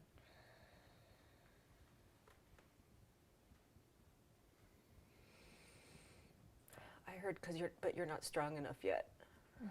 Eyebrows. Ask the little voice, are you strong enough? Are you strong enough? It said, yeah, damn it. Tap the outside of the eye and say, in that case, would you help me? In that case, will you help me? I said, of course. Okay, tap under the eye. Okay, so now you're in a great place, because what you're doing is you just have permission to retrain the little voice to help you. So what would help you to succeed so you know you can take care of your family and your 5 kids? Say that again. What would help you? If the little voice was going to help you, what would it do to help you so that you could take care of your 5 Tell kids? it how it could help you. Yeah, thank you, Jack. How can you help me? I'll be more supportive. Okay, tap under the nose. Maricela, what do you want it to say? Ask that little voice for something specific. I'd love it if you said, what? I would love it if you said that it wasn't my fault. Tap on the chin. What does the little voice say? It's not your fault. Wow. Little voice really does want to support you, doesn't it? Great. Tap on the collarbone. What else would you like the little voice to say? You are strong, and you can do this. Because when it says that, you feel stronger, don't you? Yeah. It's more likely you'll do something to succeed and take care of your family when it says that, isn't it? You want to tell it I that? feel dizzy. It's a lot of energy. Okay. Yeah, it's reorganizing itself. Yeah. It's good. So can you tell the little voice, thank you again? Thank you. Thank you for loving me. What does the little voice say? How does it react? And of course, you're lovable. Wow. You got a great little voice. I've tapped into it. I was going to say, tell us it like it is, right? Yeah. Okay. Is there anything else that you'd like from the little voice? Okay.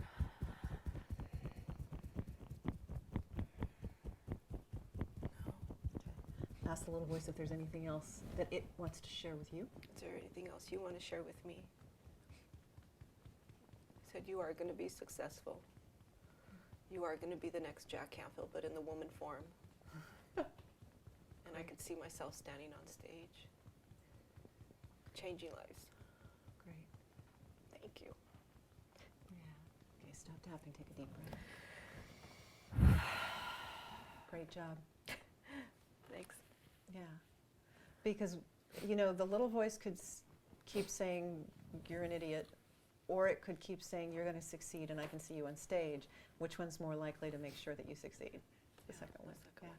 Good But retraining. I feel like, because it cheers me on in certain things, but it didn't cheer me on in this, and it was really hard to push through it. I would try to do tapping on it. It wasn't letting up. So here's my coaching for that, Okay. because the little voices are always, always trying to protect you. They're always trying to keep you either safe or happy. So everything that you ask of it has to be phrased in a way, this will keep me safe or this will keep me happy. And it's usually safe. So one of the images that I think you've heard me use before is the image of a fully trained martial artist as opposed to a child cowering in a closet. A child cowering in a closet may be safe or may not. Something may could still go in and get it.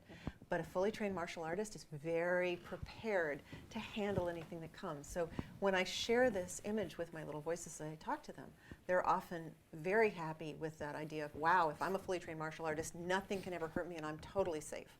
No, I don't know if that image works for you, but you've got to find your own image that you can use and say, how can we be safe in this new way that allows me to step out?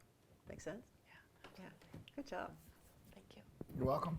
Yeah. I look forward to sharing the stage with you. Okay, good. Then I'll get off and you can have it all by yourself. Thank you, Maricel. All I right, appreciate thanks. it.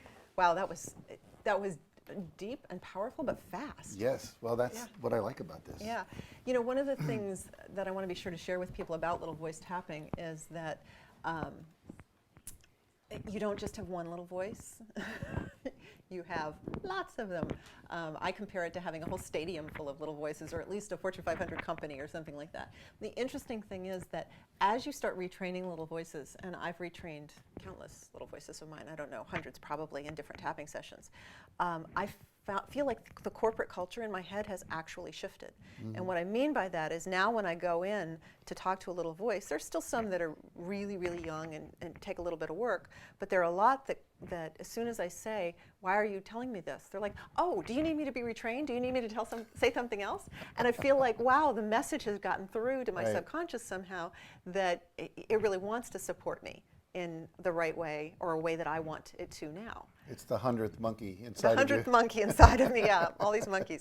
So, you know, if you work with the little voice, and we hope that you do, and you find that then you have oh my goodness, the little voice is back. It may be a different little voice, maybe a second or third or 10th little voice, but as you keep training them, not only are you eliminating that one in the moment or retraining it, but you're actually shifting the whole corporate culture of your subconscious. I think the most important part of this for me is you have to realize that I think up until now for most people, they're trying to quiet that voice, which is like trying to tell a 2-year-old don't move in church. You know, it's just not very likely to happen. So what we have to do is really listen to it first. And once it knows it's being heard, then it's open to listening back to what it is we want to share with it. It's as if there's a family living inside of us. Like we have what I call sub-personalities.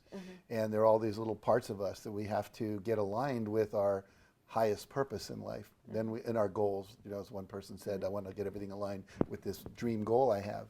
And so all these little parts, and they'll come up when they're meant to, meaning like you start stimulating its fear that you're going to get in trouble or you won't be safe.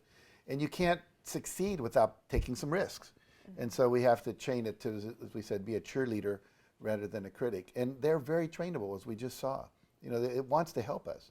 It's just that it's operating out of a 5-year-old, you know, mindset. I always say, if you got on a plane and the pilot walked on and it was a 5-year-old, how would you feel?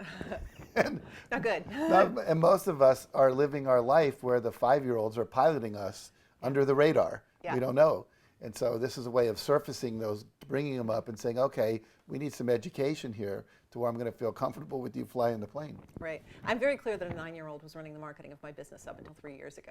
Really? Yeah, I can tell you exactly when that 9-year-old got trained to do the marketing, and it was not a good thing. I had a 13-year-old running my romantic relationships for a while, and so now we upgrade the staff, or we mature the staff, and then things start happening. That's wild. Yeah. So to close out, because we have about 12 minutes left, we had talked about how could we end in a way that really benefited as many people as possible, and we talked about the stoppers to any kind of transformational work, stepping into transformation, and then I think ending with a tapping routine around that fear, whether it's whatever it is that comes up for you around that. And for most people, it's going to show up like procrastination and overwhelm, because I know that that's one of the biggest things we got from people that stops them. So let's have that conversation and end with that powerful tapping routine. Does that sound good? Well, what we were talking about as we talked about this seminar is the idea that what stops you in one area of your life is probably what stops you in a whole lot of areas of your life, or maybe all the areas. I always say that how you do anything is how you do everything. Right. And if you can shift that, then there is a bleed over into other areas of your life. And so, you know, because it's real and it's on the table, there's people watching us and they're saying, okay, should I purchase this program? And what I'm saying is whatever is stopping you from doing that, and this is not to get you to buy the program, and then we'd love you to do that because we know it's going to serve you. So we're here unabashedly saying we found something that really works and we'd love to share it with you. But to use that as the thing to tap on, and because here's the deal. If it's stopping you from spending what I consider a minor amount of money, it may not be a minor amount of money to you if you're unemployed or about that kind of thing in the moment, but whatever that is that's coming up is probably what comes up when you think about starting a business, when you think about asking for more money, as we just saw, it comes up. It's going to come up in every life. So if you can tap on it now around this stopper, Right. whether or not you buy the program is irrelevant to me. I'd like you to, but it's not critical, is that it'll help you handle it in all the other Right. areas of your life. So that was the conversation we had. And I think it's relevant in the sense that it's real, it's right now, it's in the moment, it's what you're experiencing right here, being in the seminar. I know that I've seen people who are stopped from stepping into transformation because they're afraid to ask for things. And so it may be something where you're afraid to ask for, you know, wow, can I tell my spouse that I want to spend a few $100s on something that's going to transform my life? That's scary for me, but then you're stopped at asking for work for what you need. You're stopped for asking for support in your life if you go through a challenging time. So there You're are stopped from asking that same husband to help you with the dishes. Yeah. Or to do the laundry this week, or to take the dog for a walk, whatever it might be. Right. So what is your personal stopper? Is it that I can't ask for things? A lot of people's stopper is I don't have the money for it. And I know I've experienced that stopper before, and then, you know, when I went through my transformation, I made this decision, I'm just going to get what I need, and I'll figure, you know, if it takes me into debt, and you and I have both gone into debt to create our success, gone in and came out again. I'm not suggesting that that's the right thing for people. I'm just saying that taking that risk for us was the way to go. So, but if whatever you say you can't do, oh, I could never ask strangers to do business with me. Oh, I could never go into debt. Oh, I could never ask somebody better looking than me out on a date. Oh, I could never, whatever you say you can't do. Some people can't even ask for the table by the window or the upgrade to first class or Right. business class. Right. So if that's stopping you, if that's one of your stoppers, then you really need to do something about that. So, and the thing is, this may not show up in your life as I'm afraid to ask. A lot of people, I know I tell people, well, you have fears. Oh, I don't have any fears, or something like that. It probably shows up in your life as procrastination or overwhelm. You have too long a to-do list because there are things you can't say no to, which is the flip side of not being able to ask. It's the same thing. Or you are procrastinating because it's not something you really want to do in the first place, or you're scared of doing it, you're scared of taking that action. And so if you have 30 things on your to-do list and the top 5 would really move you ahead and the bottom 25 not so much, but they're the not scary ones, they're the emotionally easy ones, you're going to do those 25 below and you're going to say, I'm so busy all the time, I just can never get to what I need to do to create success, but you're actually leapfrogging over the successful things. You know, when I was writing the Success Principles, I wanted to interview Donald Trump. And I procrastinated on that for about 3 months because I kept imagining he's so busy, he's really famous, he's got his TV show, you know, Right. the Apprentice and all that. And I'm famous, but in my little mind, I'm still a little Jackie Canfield when it comes to someone like that. And so I know even at my level, you know, and I'm worth tens of millions of dollars, I've sold hundreds of millions of books, it still comes up. And so, you know, I tapped through it and made the call. But the point is that for most of us, if we don't have that technique, we just stay stuck. Right. Yeah. So the link is below on your page. We're going to close out with a tapping routine now. Okay. And then if you'd like to join us in Tapping into Ultimate Success, please by all means click that link. You can tap along with us first and then click the link. There you go. So- Tap on the link. Yeah. And that link again is tappingintoultimatesuccess.com/go. G-O. Tappingintoultimatesuccess.com/go. All right, let's see if we can help people overcome their blocks to transformation. Okay. You know, I never script these. Let's see what Flying happens. without a net. Flying without a net. Okay. I can't possibly do that. I can't possibly do that. That's really scary. That's really scary.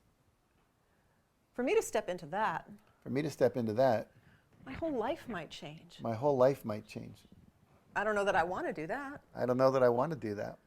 Might change who I know myself to be. Might change who I know myself to be. I'm pretty comfortable just as I am. I'm pretty comfortable just as I am. And there are certainly things in my life I don't like. There's certainly things in my life I don't like. But actually stepping up and taking care of them? But actually stepping up and taking care of them, You don't understand. I work very hard. I work very hard. You don't understand. Yeah. I work very hard already. I work very hard already. How on earth can I work harder? How on earth can I work harder? I can't do more in my life than I'm already doing. I can't do more in my life than I'm already doing. I don't understand how to achieve success. I don't understand how to achieve success. I'll What if- let anyone. This is just one more thing to do. Thank you. This is just one more thing to do. I love that. This is just one more thing to do. This is just one more thing to do. What if there's a completely different way to look at this?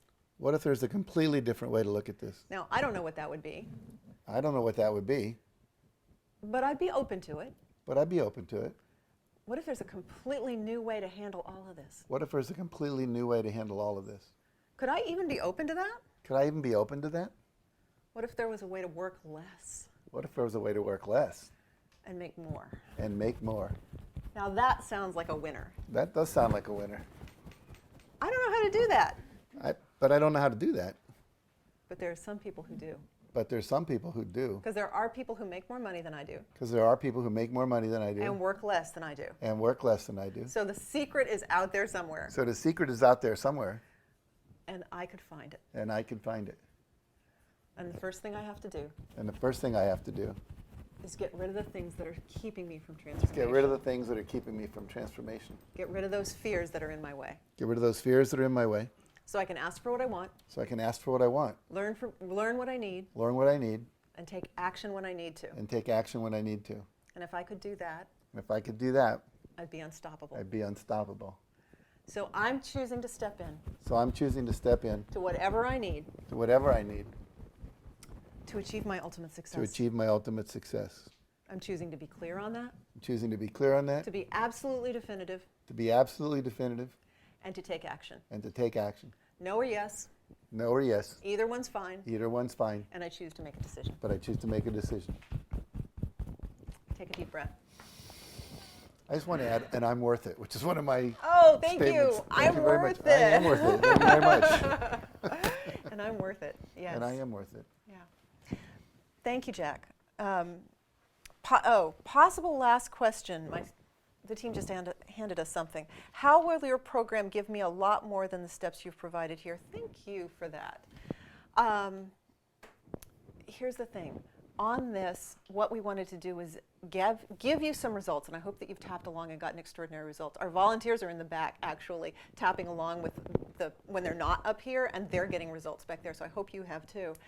We wanted you to experience the results so you could see what's possible, but we didn't have time to teach you each one of these things that we're doing. So I hope that you picked up some tidbits. I hope you've got a lot of information, but the worst thing in the world would be if you knew a little bit and didn't know enough. So you went out and said, well, I watched the 3-hour live stream, I tried it, and it didn't work for me.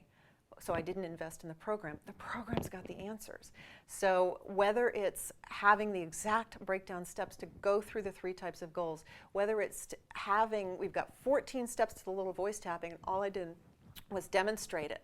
And there's actually a process to it that you can learn. Those 5 questions that I talked about that give you the tapping phrases every single time and uncover what's underneath. How to keep from going in a circle if you're just tapping and talking. How do you keep from going in a circle so you actually can zero in? All of that is in the program, and it's more than we could offer you in these 3 hours. But I hope that you've gotten incredible value. I hope that if this is something that appeals to you and that you feel can change your life, that you will invest in yourself and step into this. Well, I can say for sure that, here's where I come at. My life purpose is to inspire and empower people to live their highest vision in a context of love and joy. And I think today with the demonstrations, we've inspired people. I think with the tools that are in this program, we can empower people to have what it is they want in life. And for me, why I get so excited about tapping, as I said, I was a psychotherapist for 10 years, and we would work sometimes on 3 months to get someone over a fear or a phobia or an anxiety or a relationship challenge. What happened for the volunteers today literally might have taken 3 or 4 months to do in the 1970s and 80s when I was a therapist. And then, you know, I've tried everything I can. I love to go further and faster with less effort. Yeah. In fact, I've even created a course called Effortless Success, is the idea that we can do that. And what's so exciting about this for me is that the kind of people that normally tune into a show like this are the people that are out there that want to make a difference. They want to have a coaching practice. They want to have a massage practice. They have an MLM with a health product or a consciousness product or something that can help people sustain their health and longevity. And I want those people to be successful. Yeah. To me, it's being in service to people who are in service. And so it's no longer okay for me that people are struggling and suffering. It doesn't make any sense anymore. So if you're watching this, literally, this is an opportunity at no risk to you to take your life to the next level, to transform any aspect that you want. Over a 6, 7, 8 week period, you can literally transform your life. You saw what happened here today. It can happen for you. You deserve it. I want you to have it. We've done everything we can to convince you of that. Really, now it's up to you to make a decision. And I will tell you this, something Tony Robbins once said to me: your future will only change if you make different choices and take different actions that you've made up until today. This is your opportunity to do that. Right, and to have those actions and those choices be easier than they've ever been before. That's what tapping can do. So we look forward to seeing you into tapping into ultimate success. Please use the link, join us, as hundreds of people already have, and we'll see you soon. Thank you very much for tuning in. Bye for now.